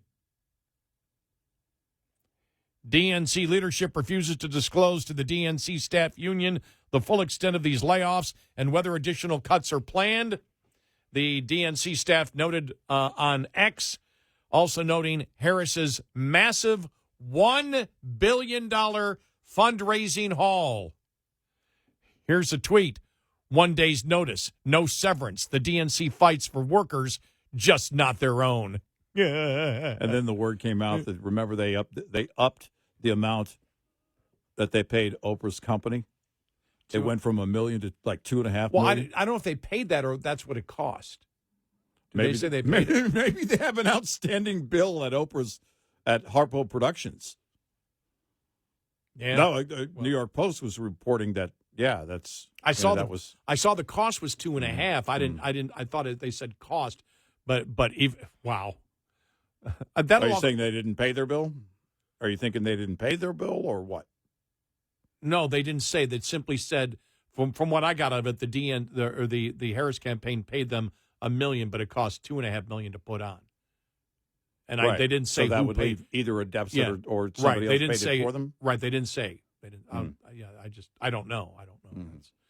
But here it is. Because then she's got all these outstanding invoices out there, and look, to the left, this is exactly what you get. Yeah, they raised you think that they were actually going to care about union workers? No. But I love this. A betrayal of party values. DNC staff union statement on staff layoffs. Mm-hmm. I mean, the DNC was so proud. We have a union. We have a union. They're not happy about it now. Nope. 866-98-RED-EYE. Get in touch with Red Eye Radio, toll free at 866-90-RED-EYE.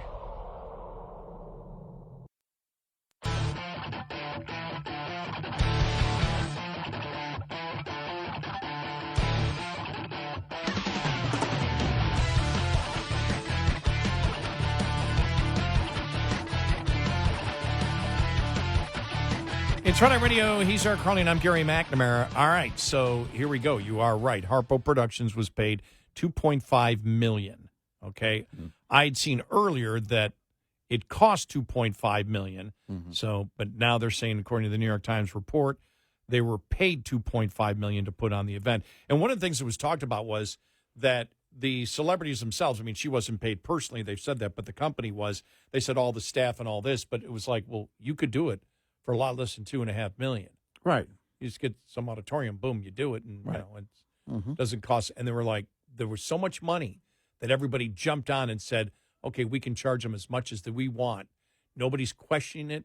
Nobody's auditing it. Nobody's saying what's a reasonable value. Just go and spend it. Right. But the fact that the union now is furious because the union's making the claim that it's not these were jobs that they were told were going to be there after the election. The union, Right.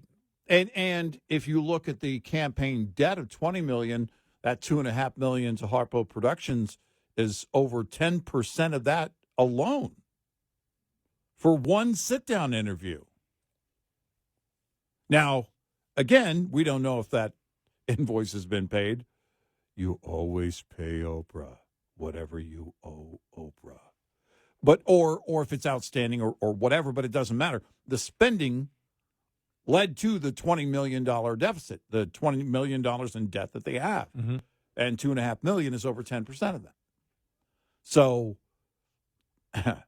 for anybody who thought a union was going to work in the DNC, in the party, or in the campaign, you're just absolutely delusional. Well, you heard the last night with all the celebrities cost $10 million. Yeah. Right. Yeah. I mean, you know, and the they donor were throwing tons of money at it. The donors are. I mean, we know because the one, what was her name? Lee. I can't think of it. One of the bundlers of the donors and a donor herself. They're just livid. Yeah. Like they told us we're going to win. We're going to win in order to get more money out of it. They didn't say we have a good shot. They said guaranteed win. This is effective use of your donations. And so everybody, I mean, now they're going after Pelosi. Everybody's being blamed now. Yeah. It's just, it's a circular firing squad. The liberal infighting continues.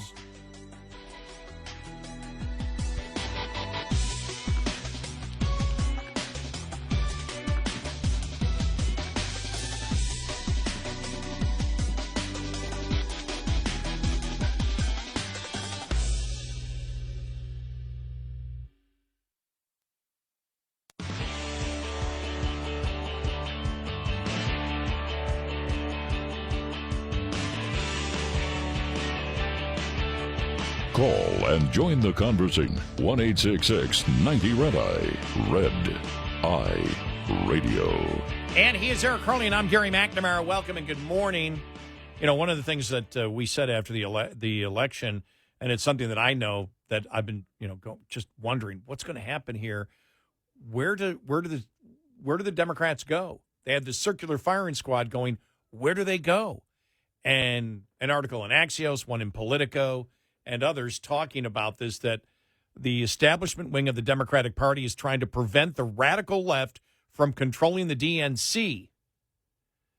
The infighting underscores a lack of leadership among Democrat ranks. The bruising turmoil has reached such a pitch that Democrats have begun to summon enough courage to leak negative comments about Pelosi. Democrats will have to elect a new DNC chair in the coming weeks, but the process would appear to demand a consensus of why Trump won. A unified consensus does not appear to be in sight. Establishment Democrats want their radical left allies to stop pushing the intersectional politics of wokeism, radical transgender movement. But many have on the far left have doubled down. AOC, for example, believes Democrats lost big because Hispanic and black voters are misogynist. The progressive wing of the party has to recognize, we all have to recognize, the country's not progressive and not to the far left or to the far right. They're in the middle, said a DNC committeeman for Rhode Island, told Politico. I'm going to look for a chair who's going to be talking to the center, who's going to be for the guy who drives the truck back home at the end of the day. Well, at least we're off the, I want to talk to the guy Who's got the lunch pail? Here we go, though. This is from Joseph Polino, DNC committee man for Rhode Island, told Politico, I don't want to be the freak show party. Like they have branded us. You know, when you're a mom with 3 kids and you live in middle America and you're just not really into politics and you see these ads that scare the bejesus out of you, you're like, I know Trump's weird or whatever, but I would rather have his weirdness that does not affect my kids. That's the radical transgender movement is what they're talking about. Yep. And as we've seen, we mentioned whether it was Jen Psaki or who was it? John Oliver talking about it. You see J.K. Rowling went after Oliver. Oh, we'll get to that coming up. Because they're sitting there saying, the numbers aren't there. This really isn't that big of a problem. The Republicans are making too big of a deal out of it. The first thing I see today is some guy on a soccer team, you know, like they won the state or national championship in something. And it's like, you know, the one guy has scored like so many goals. It's like just destroying the women's league. Yeah. I don't want to be the freak show party, he said. I do think that there's this whole sentiment that we just went too far out there on identity. Do we have to say, look, Democrats, you should have listened to us. Been saying it for years. We've been telling you for over 2 decades, stop with the identity politics. Yep. We told you. You should have paid us the $1 billion. Right. Over that many years, that would have been very little money. I do think there's this whole sentiment that we're just went too far out there on identity. No blank Sherlock. And only because you did. Yeah, and allowed the Republicans to really attack us at every turn as a result. And that we just essentially did not focus on the everyday issues of Americans, said another DNC member from California. Politico reported on the party's turmoil, the race for chair, the party's first reckoning with its brutal Election Day outcome. Up and down the ballot is wide open with nearly a dozen names floated as possible successors to replace James Harrison, who is not expected to run again. And they go through all the different people, the majority of who you don't know who they are, even though Rahm Emanuel is one. Party officials are expected to wait until the next chair is seated, likely early next year, to decide on a formal review of Democrats' failings in this election. But the recriminations over Harris's loss to Donald Trump are already reverberating throughout the DNC and influencing members' outlooks on the chair's race. The first step the party will take to chart its post-defeat direction. Following Hillary's loss in 2016, party officials stripped superdelegates of much of their power in the presidential nominating process, a victory for the left after a primary in which superdelegates overwhelmingly supported Clinton over Bernie Sanders. Today, among at least some of the members of the party, there is a sense that the party has drifted too leftward in its messaging. You think? Wow. Yeah. Yeah, it's, you know, this is a, again, like it's like William Shatner all over again. We don't understand why. Yeah. You know, they're identifying the problem here and then saying, you know, like the other side has labeled us. Well, labeled you. Why? This is what the party has become. This is who you guys are. Are you just now paying attention? And how do you reverse it? You know, the election's already happened. Do we need to tell these people this? You know, the election is behind us. This isn't the time to start straightening out the party. It was decades ago when all this began, like we said. Where were you? Well, they were implying in that article that they should bring the superdelegates back because they can't trust the rank and file. Well, but then again, that doesn't make any sense because you had even more than superdelegates appoint At least those were delegates. Yeah. At least there was, but the delegates come from the primary process to begin with, though. Right. The delegates at the DNC just said, to hell with what the voter has to say. We're just going to do it. We're going to do the will of the party. And they went as far people. And they went as far left as they possibly could, Yep. trying to pretend that they weren't, but they couldn't sell it. That's the problem.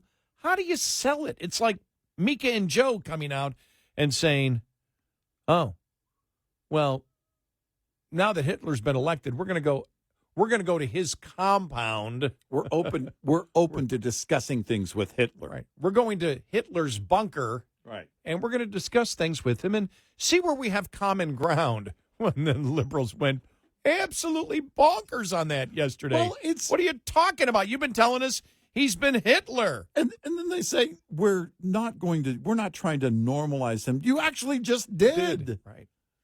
What do you think? What is your goal? Well, the problem really, when you think about Mika and Joe, is normalizing themselves. When you think about it. That's really the biggest problem they have. Here's the thing. What do they actually stand for? Because the party's not going to try and normalize Donald Trump. The Democratic Party's not going to do that. Look, when everybody's in, and then on January 20th, Trump is sworn in, it's going to be like it always was. They're going after him full stop. And, this trying to ride the wind. It's a Clinton-esque type, Bill Clinton, not Hillary Clinton-esque, a Bill Clinton type approach. You just, where are the polls going? Oh, which way did the election go? Okay, we'll try to come to the middle. Like we're thoughtful about it. Well, you were calling the guy Hitler. You were calling him a fascist. On what issue? And where is that center? Well, where's that common ground? Well, what you see now is there is more of a recognition. We're seeing it every day. I mean, there's been every single day. I think there's been somebody in the Democratic Party saying we need to get rid of this identity politics. They know what the problem is. They know that the victim oppressor narrative that they throw out, along with identity politics, where you judge people by groups and not individuals, is a problem. How do you reverse that? Right. How do you reverse it? How do you sit there and say you have played the race card all the time? Yep. To the point now when you don't get when you are alienating Hispanics and blacks, and what do? The first thing you do is come out and you say, well, they're racist and misogynist too. I mean, it's you. I don't know. The moment Trump moves on anything, it's going to be full on. There's not going to be any common ground. You may have one or two Democrats, maybe three Democrats on Capitol Hill that might go with the GOP on one or two things. But the left is not going to, well, we're going to listen. It's not going to happen. And Joe and Mika will be right back at it. And this whole idea of, this, because they want you to believe,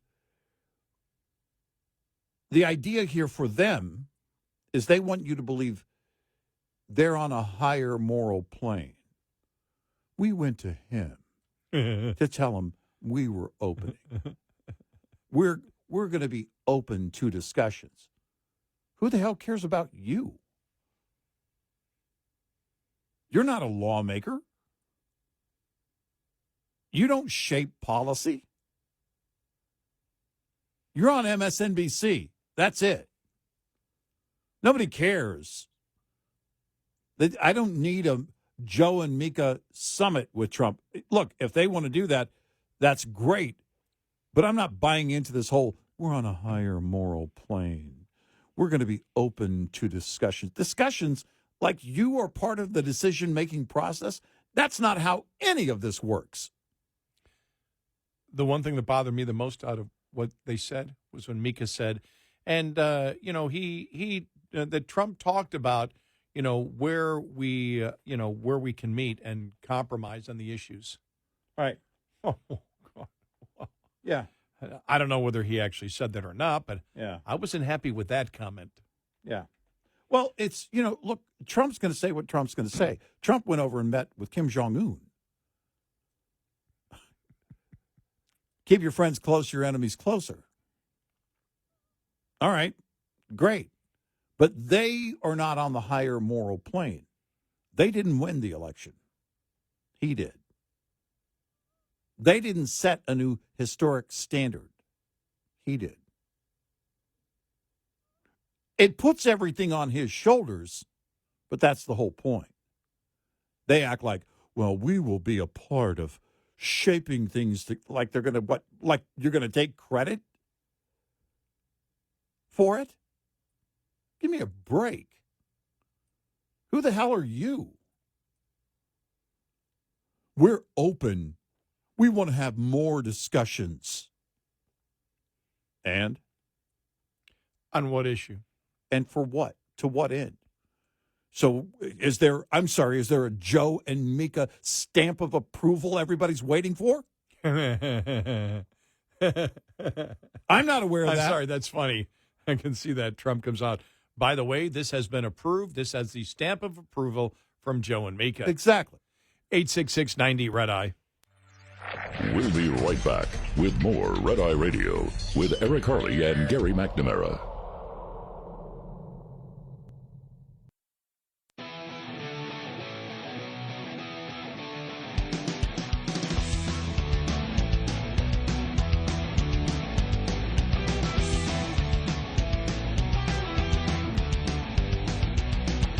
It's Red Eye Radio. He's Eric Harley, and I'm Gary McNamara.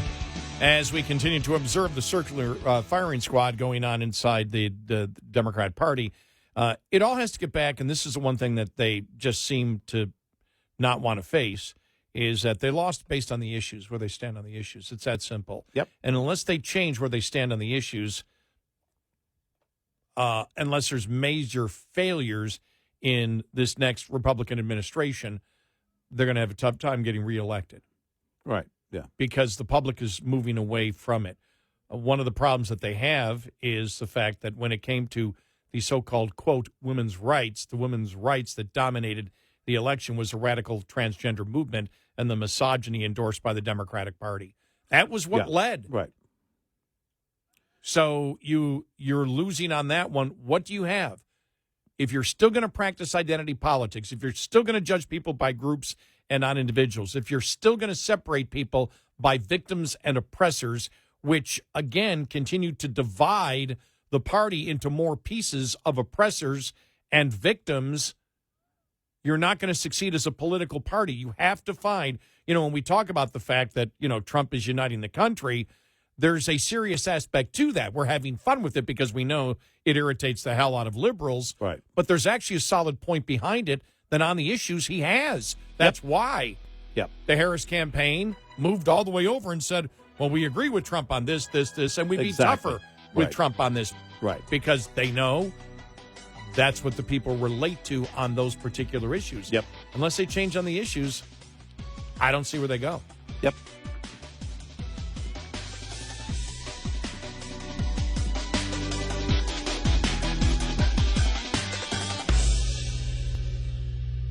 This is Red Eye Radio on Westwood One.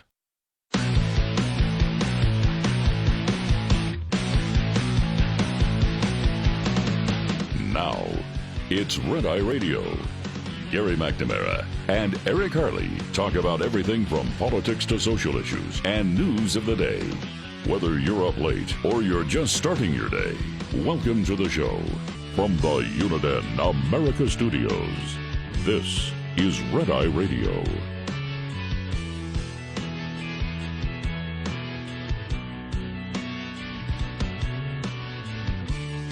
All across America, we are Red Eye Radio. He is Eric Harley, and I'm Gary McNamara. Welcome and good morning. Thank you for being here. I can't wait to see when they start coming out with the reports and what eventually happens with Ramaswamy and Elon Musk. on the Department of getting rid of everything. Yes. The Department of Government Efficiency. Ramaswamy says some federal agencies will be deleted outright with mass reductions on tap. Again, there's a lot of hype over it. The devil, when it comes to cutting, is always in the details. If you mean by deleted from your ledger, actually deleting a department will take forever. This right. It'll come down to basically, all right, here's what the commission, because it's not a real department. This is a commission type approach. Here's what we found. If it's an awareness campaign that lasts the better part of the first 2 years, great. Other than that, don't get your hopes up on actual cuts. Because he was on with Sunday Morning Futures, and he said they will pursue major reductions in the federal bureaucracy, which could result in some agencies being shuttered. We expect certain agencies will be deleted outright. We expect mass reductions in force in areas of the federal government that are bloated. We expect massive cuts among federal contractors and others who are overbilling the federal government. Now, you could do that and make that aware in specific cases by showing something that's absurd, and Congress gets a hold of it and says we need to stop it because there's an outcry. And I like the way that they're going to make everything transparent, and they're going to have the ridiculous spending of the week or with a day or whatever where people can vote on it. And so it's going to create some hype. And so I'm all for it. I'm just saying let's not get too optimistic. And I believe I've said this a few times. If I'm wrong, I'll be the first person to say, I was wrong. They got all these cuts in. And the American public accepted. I would celebrate being wrong. Yes. Please make me wrong. There are people out there. Make Eric and Gary wrong again. There are people out there that believe that Ramaswamy and Musk are going to cut. They're not cutting anything. No, they don't have any authority. Right. They're simply putting out a report. Right. Now, what can they do if, for example, let's say you find out there's $10 billion that was just continually goes down a toilet because they flush it down a toilet every day. Yeah. And it would plug the toilet probably, but it doesn't plug the toilet because it's a big sewer system. And it's a government toilet. It's a government toilet. It's really big. It's no, it used can't to be a lot of flushings. No, it can't be a government toilet. That would be low flow. No. This is the government toilet for taxpayer money being flushed. It's very high flow. Oh, okay, very high. Okay, they made a special one just for that. Flow. It's more of a downstream. So it's a Ferguson. Yeah. Anybody who I'm relating to, married with children. Mm-hmm. By the way. Yeah. The best episode ever. Yeah. When Al got his toilet. Right. A Ferguson. Yeah. It doesn't make a weak sound. It goes whoosh. Yeah. Oh, yeah. And when they're flushing taxpayer money, you really want it to go. Well, the point would be, can executive order do it or a vote from Congress? That's what everything is going to be. Can he do it? Because they've talked about, he can do a lot through executive order. Okay, will be interesting how much to see he can do through executive order. How much of a department can you cut? Right. You're here right now, a consensus from Republicans that they're going to cut the Department of Education. Congress will need to do that. Will they ever get 60 votes in the Senate for that? No. Then you don't cut the Department of Education. Again, I would love to be proven wrong. Yes. Please prove me wrong. I don't have confidence that's going to happen. Right. They're not going to. It's because here's how it works. You get to the vote. Yeah, then all of us wonks. Yeah, man, we want this to happen. Then you got to go to the rank and file. This is how it's going to go down. Well, we're cutting. Wait a minute. Well, that's not going to affect my school, is it? Not going to affect our schools, right? Look, we want it to be turned back over to the states and communities. They have the responsibility, in fact, for answering for the care of our children for more waking hours during the school year than we get to spend with them. And it's our taxpayer money. I don't need it to go to D.C. and then have it regurgitated and be sent back to my school district. I don't need that. Right. But explain that to the rank and file person. You're going to get a massive backlash, and that's why the votes wouldn't happen. Right, because they're going to say you're against education. And I know the Republicans are saying this puts it more in parental control and government more local to you. Mm-hmm. And yeah, but the only thing Democrats will focus on is whatever the budget is of the Department of Education.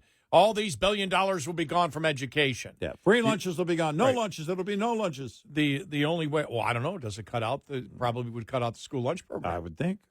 It's a federal And remember program what they through the did with Department of the Education. Georgia election law. That's a. You're going to starve in line while trying to vote, and so imagine what they'll do. They've already done it. We've seen it happen before, but for the generation that hasn't seen that, it's going to be they're going to starve children. They won't get any food, and some families can't afford to feed their children. It's going to be that relentlessly, endlessly.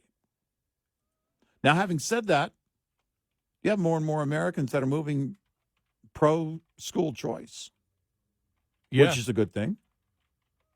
So if we get to the point of making the Department of Education irrelevant, that would be a good thing.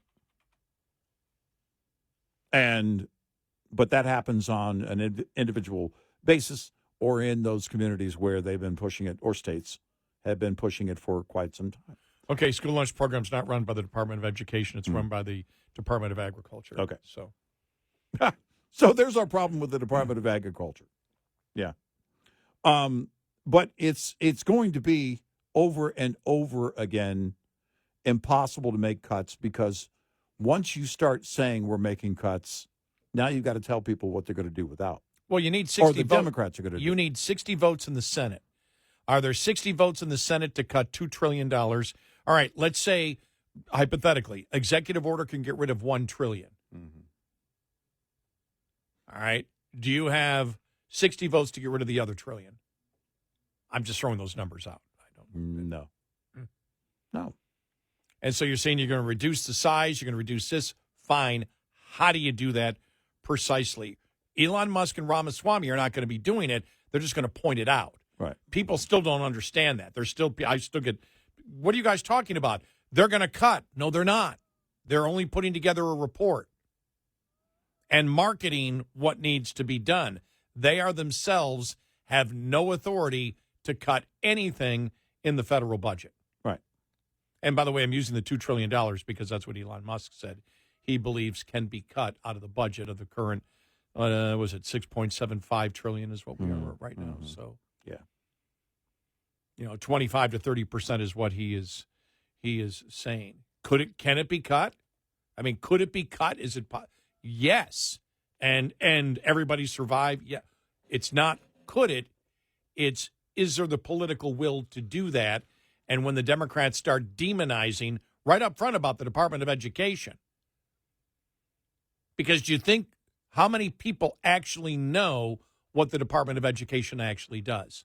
All they know is the Department of Education, federal money comes from it, the money is gone, your kids are going to starve, your kids won't be educated, and we need to be educating our kids to compete in the world market, and the Republicans want to get rid of the agency that ensures that your kids are taught correctly, which is a lie, but it doesn't matter.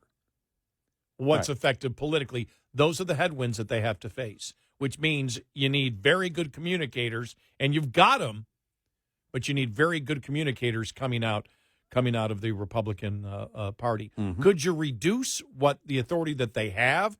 Yeah. Do I expect that in 4 years the Department of Education will be gone? No. No, any progress is good progress.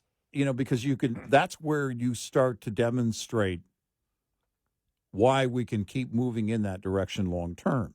And hopefully that's what is done here. It starts with a very good, solid public awareness campaign of the overspending, and that's what I think that this will be.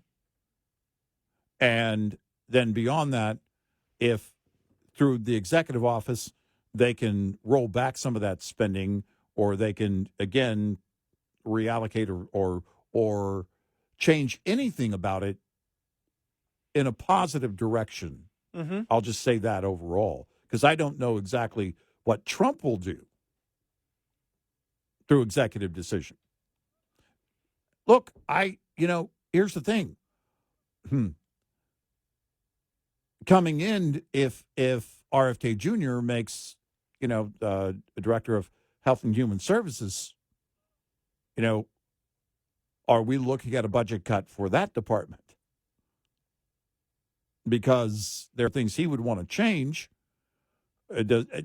I would think that if he's going to get his way, he would have to pay for everything he's going to do. He would have to show where he's going to pay for everything he's going to do.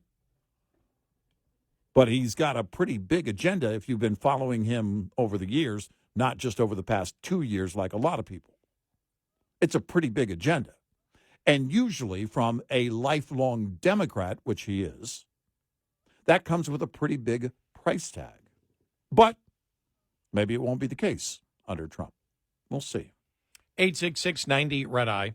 Brought to you by Hot Shot Secret. Hi, I'm Jen Loomis, a transport safety expert at J.J. Keller, and I'm here to share a tip on roadside inspections. Drivers must always be prepared for a roadside inspection. This means drivers should always have their personal, vehicle, and company credentials organized and ready, and having any shipment paperwork such as bills of lading or hazardous material shipment emergency response information organized and ready for the inspection official. Just an FYI, the top 2 violations written against drivers every year, as well as during Operation Road Check, are log general form and manner and log not current.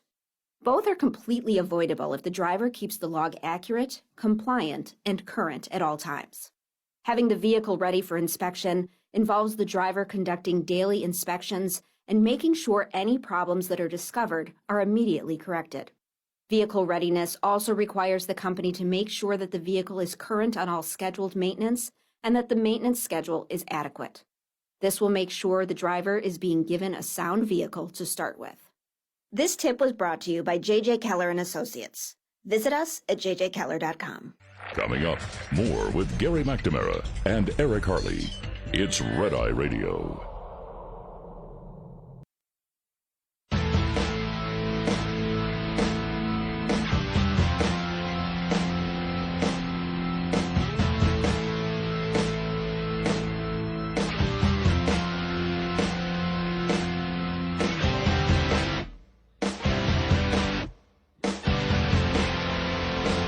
It's Red Eye Radio. He's Eric Harley, and I'm Gary McNamara. So it's supposed to be, July 4th, 2026, when this report comes out, right? Yeah, right. And so we'll see at that point. You'll be a year and a half into the Trump presidency, and what are they going to do with the report once it comes out?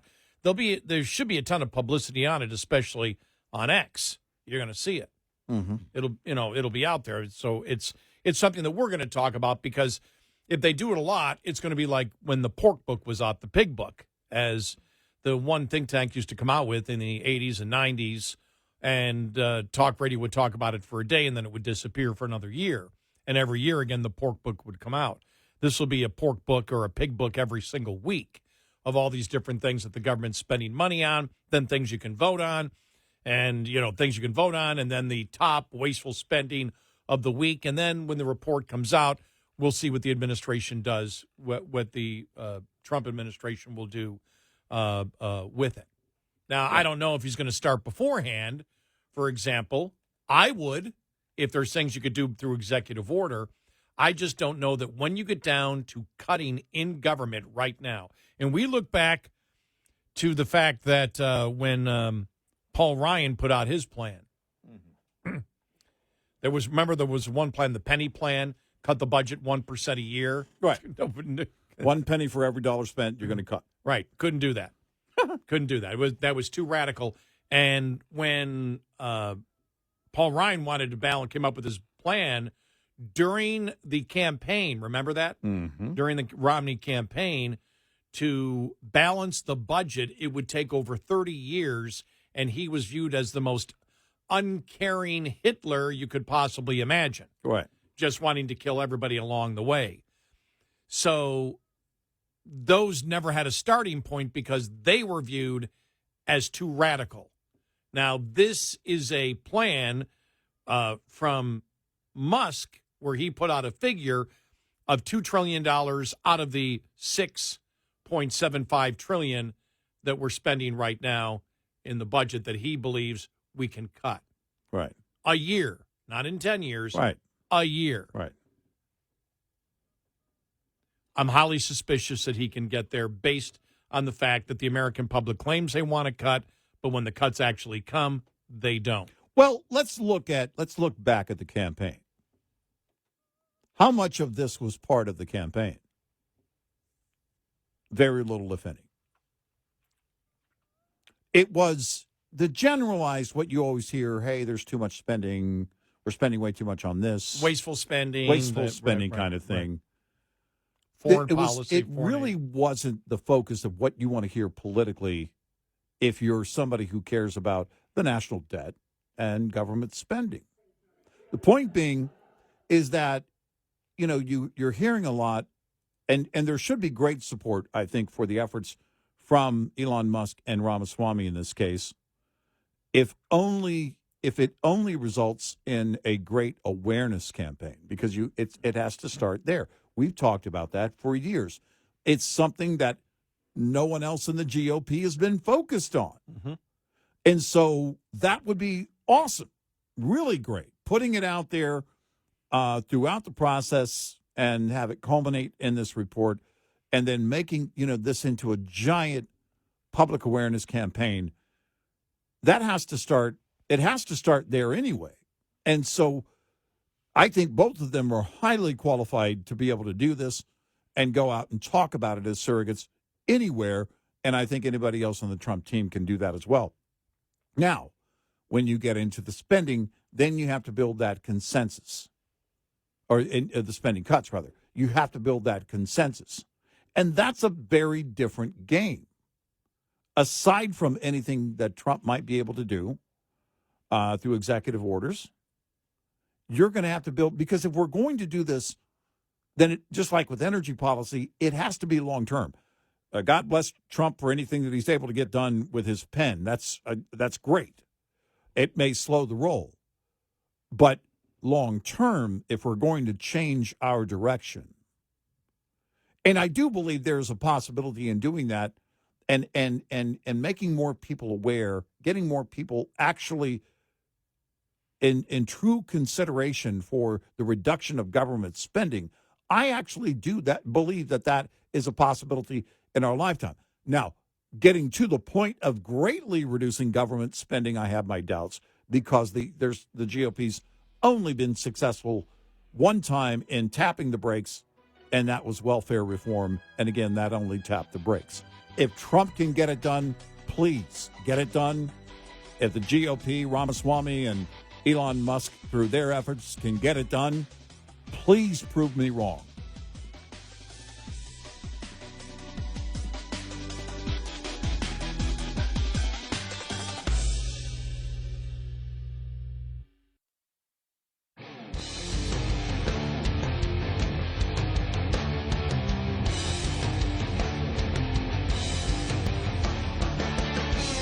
You're listening to Red Eye Radio from the Uniden America Studios. In Red Eye Radio, he's Eric Harley, and I'm Gary McNamara. One of the things, and we need to talk about it, is, Biden sending Ukraine those long-range missiles to strike well into Russia after ensuring, and, for the longest time, that they didn't have the ability to do something like that. Yeah. You and I have talked about that. That's one of the problems with Ukraine, is the fact of, and what the Republicans are promoting is not, and this is the same with Trump when Trump talks about peace peace through strength. Many people believe, I think some people that voted for him believe that when he says, no, peace is the most important thing, that it's not through strength, which means, no. You have a super strong military, and you basically let them know if you don't do this, then boom. Right. And so the problem with what's going on, I believe, in Ukraine for so many Americans is nobody knows what the end game is.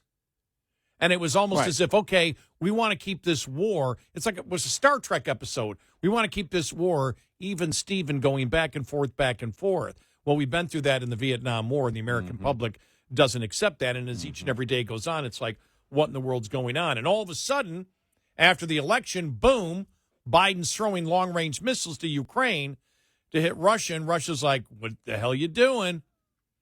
And it's like, okay, who called that? And all the Democrats in Congress are completely quiet.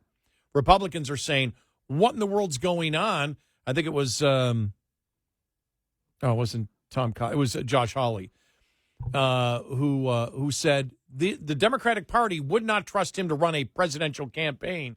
And boom, here he is throwing long-range missiles. And not, again, no explanation as to why. Right. He's doing it after we had a war that's basically, been put at a standstill by the weapons that the West gives Ukraine. It's like, well, we want you to do well and defend yourself, but we don't really want you to win. And it's like, well, what the hell are we doing? Well, and you look at the timing of it. Biden's not doing this pre-election. It's post-election in a time when most believe, like me, that he doesn't care anything about his party and or his legacy at this point. He's fuming mad at the Democrats, his own party, and clearly has no shortage of disdain for Trump. Throwing this wrench into things, in his last couple of months in office scares the hell out of me. As you mentioned, we don't know why.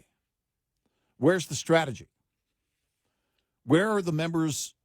Where is his administration saying, this is what has changed? This is why this needs to happen now. It's because it reeks of an old man on his way out the door going, oh, okay, and I'll do this too. Yeah, I'll leave you with this hell of a mess. Exactly. And that's the strange thing. When I first saw the report, I went, why aren't they out explaining about this every day? What, right. What the change has been in this. Right. And if you're doing this now, why didn't you do this at the beginning? Exactly. What has changed because that you're doing this now? Because the whole point of, if you're talking about peace through strength, is the fact that before something starts, you put out the warning, as Trump has basically done for Israel. Yeah. Yeah. Right. Because we had seen, okay, where does he stand on Israel? And when he talked to Netanyahu, it was about a month and a half ago, and he said, no, I told Netanyahu, this thing needs to get done if I become president. And I went, what does he mean by that? Right. Well, then he explained further what he meant by that. Hamas is to be completely and totally destroyed. He wants Israel to finish the war. Right. And finish it ASAP. Right. And then move on from that point. So that's not peace through enabling or capitulation. Mm-hmm. It's the whole concept of peace through strength.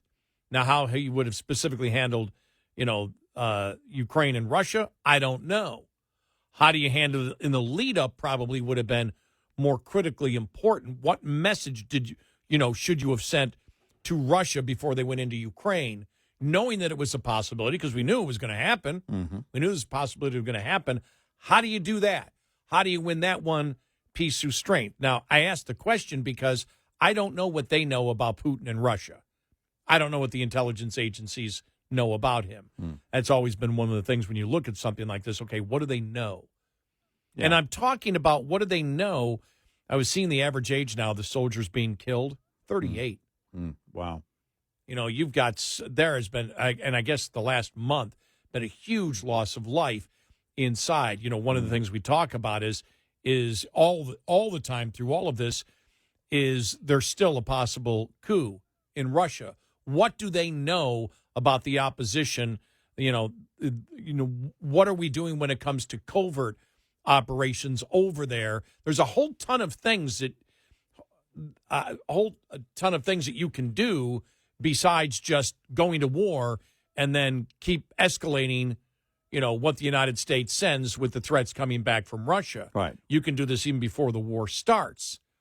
But the fact is, with Biden, who the hell knows what the hell he's doing? Who the hell knows who's running the White House right now? That's we the have problem. no idea. I have no idea. And there's no explanation, no attempt to explain this move.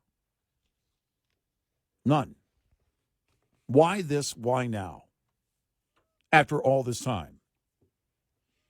Reading a piece here in the Wall Street Journal, long-range missiles are in play for Ukraine, but are they too late?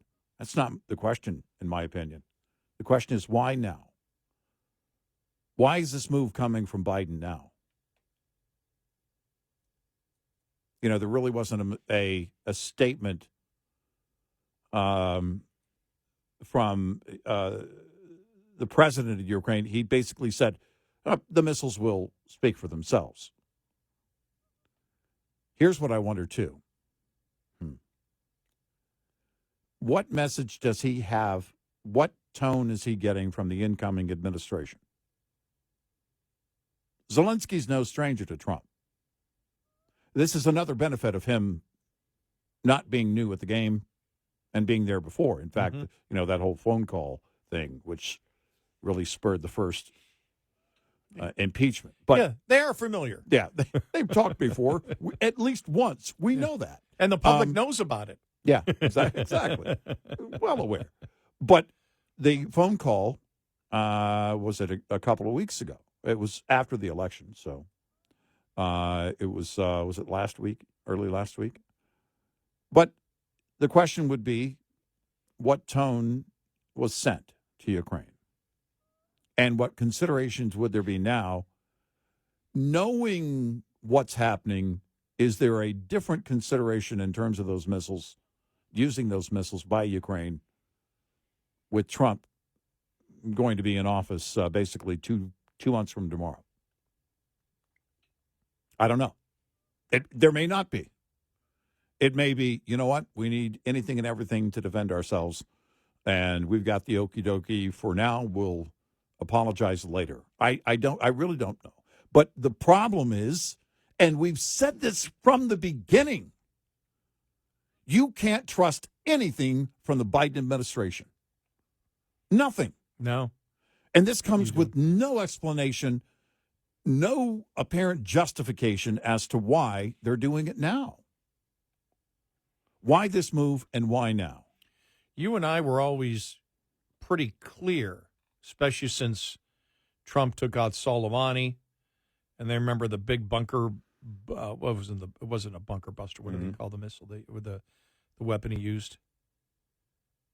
ISIS, what was in eastern Afghanistan. Yeah, that massive. Yeah, it was. I can't think of the name of the bomb. Yeah, the huge one.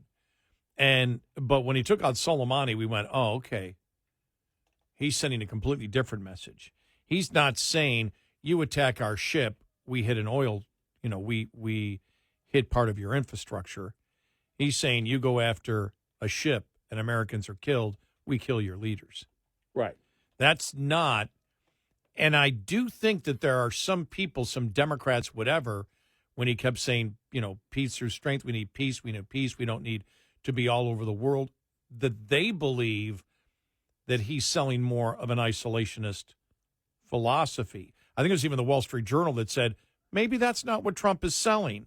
Well, you and I, we might have thought that early on in 2016, maybe 2017 for a little bit, but I think Trump has shown that peace through strength is a whole different ballgame than an isolationist narrative. Mother of all bombs.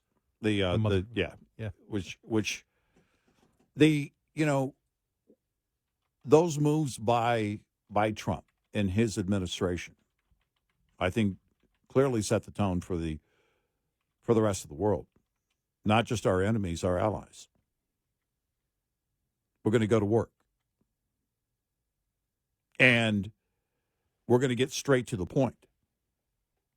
So I do wonder in this move here with the missiles, if there is any consideration by Ukraine to maybe tap the brakes? I don't know. I have no idea. What tone was set on that phone call between Trump and Zelensky after the election? I don't know. I have no idea. So, but it's wow. I'm saying, yeah. you just don't know with Biden. Biden is simply following what Trump has told him. And Putin is aware that this is Trump that's doing it. I have to throw out conspiracies. Yeah. Is it? The problem is you can't trust anything from Biden. Yeah, you cannot trust anything from this administration. That's why we've said it's been a very, very hard call on a lot of things that are happening because you don't get any information from this administration at all. They won't answer any of your questions. You don't know what the hell the truth is. And after they lied to us about what the generals, after the president lied to us about what the generals said about Afghanistan, you can't believe anything. They'll lie about our military. They'll lie about what the generals, advised him. They lie on everything. So it's impossible to get a hold onto actually what is going on or a direction because you don't know what the hell they're doing. You don't even know. We don't even know who's in charge of the White House. Yeah. We have no idea who's in charge of the White House. Yeah. I find it hard to believe, and many Americans probably do, many Republicans probably do, that Biden has been paying close attention to actually what's going on in the war and finally thought it accelerated to the point or got to the point where new long-range missiles were needed. I don't buy that Biden's that involved. No, I don't. Donald Trump Jr., issuing great concern over the move. The conspiracy theories are always kind of nothing but entertainment. I don't know what the move by Trump would be in a case like this. He's not a supporter of long-term wars. No. We know that. Right. Even if our troops aren't directly involved in the war. Doesn't matter. We're the prize when it comes to Russia. Ultimately, we're the prize. It's a land grab, but we're the prize ultimately in terms of winning over any other nation. You mean Russia over us? Russia over us, right. Yes. We're the prize there.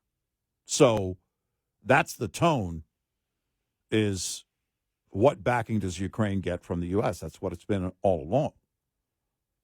And how long do we stand there and say, okay, we'll just make some popcorn and wait for you guys to finish and 200 years from now? And the most important thing after yesterday's show, is there a proper accounting of the money that's going to Ukraine and what is it precisely going for? Right.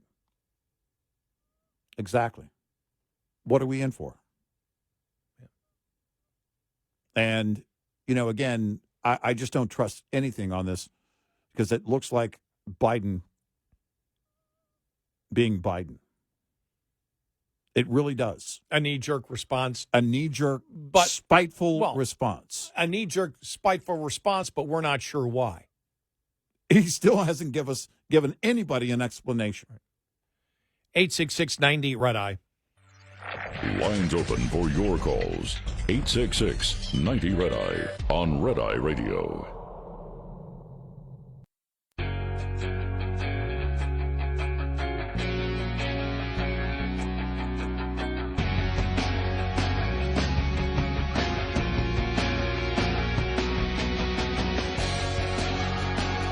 It's Red Eye Radio. He's Eric Harley, and I'm Gary McNamara. Just watching the soccer video of Team USA scoring a goal. I don't know whether it was yesterday or over the weekend, and doing you mentioned earlier, but doing the Trump dance. Yeah. That's the thing that really hit yesterday, where it was like, after all the football games on Sunday, it's like, this is part of the culture now. Yeah. Part of the culture is the Trump dance. A positive part of the culture is the Trump dance, the acknowledgement. People are having fun with it. Oh. It is so fun to watch, actually. Watch it play out this way as opposed to how things played out years ago with him. It is. It's a lot of fun.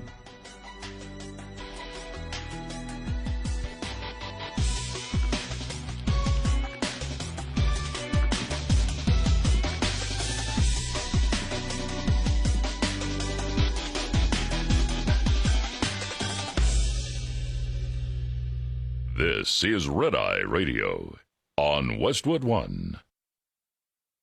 Progressive.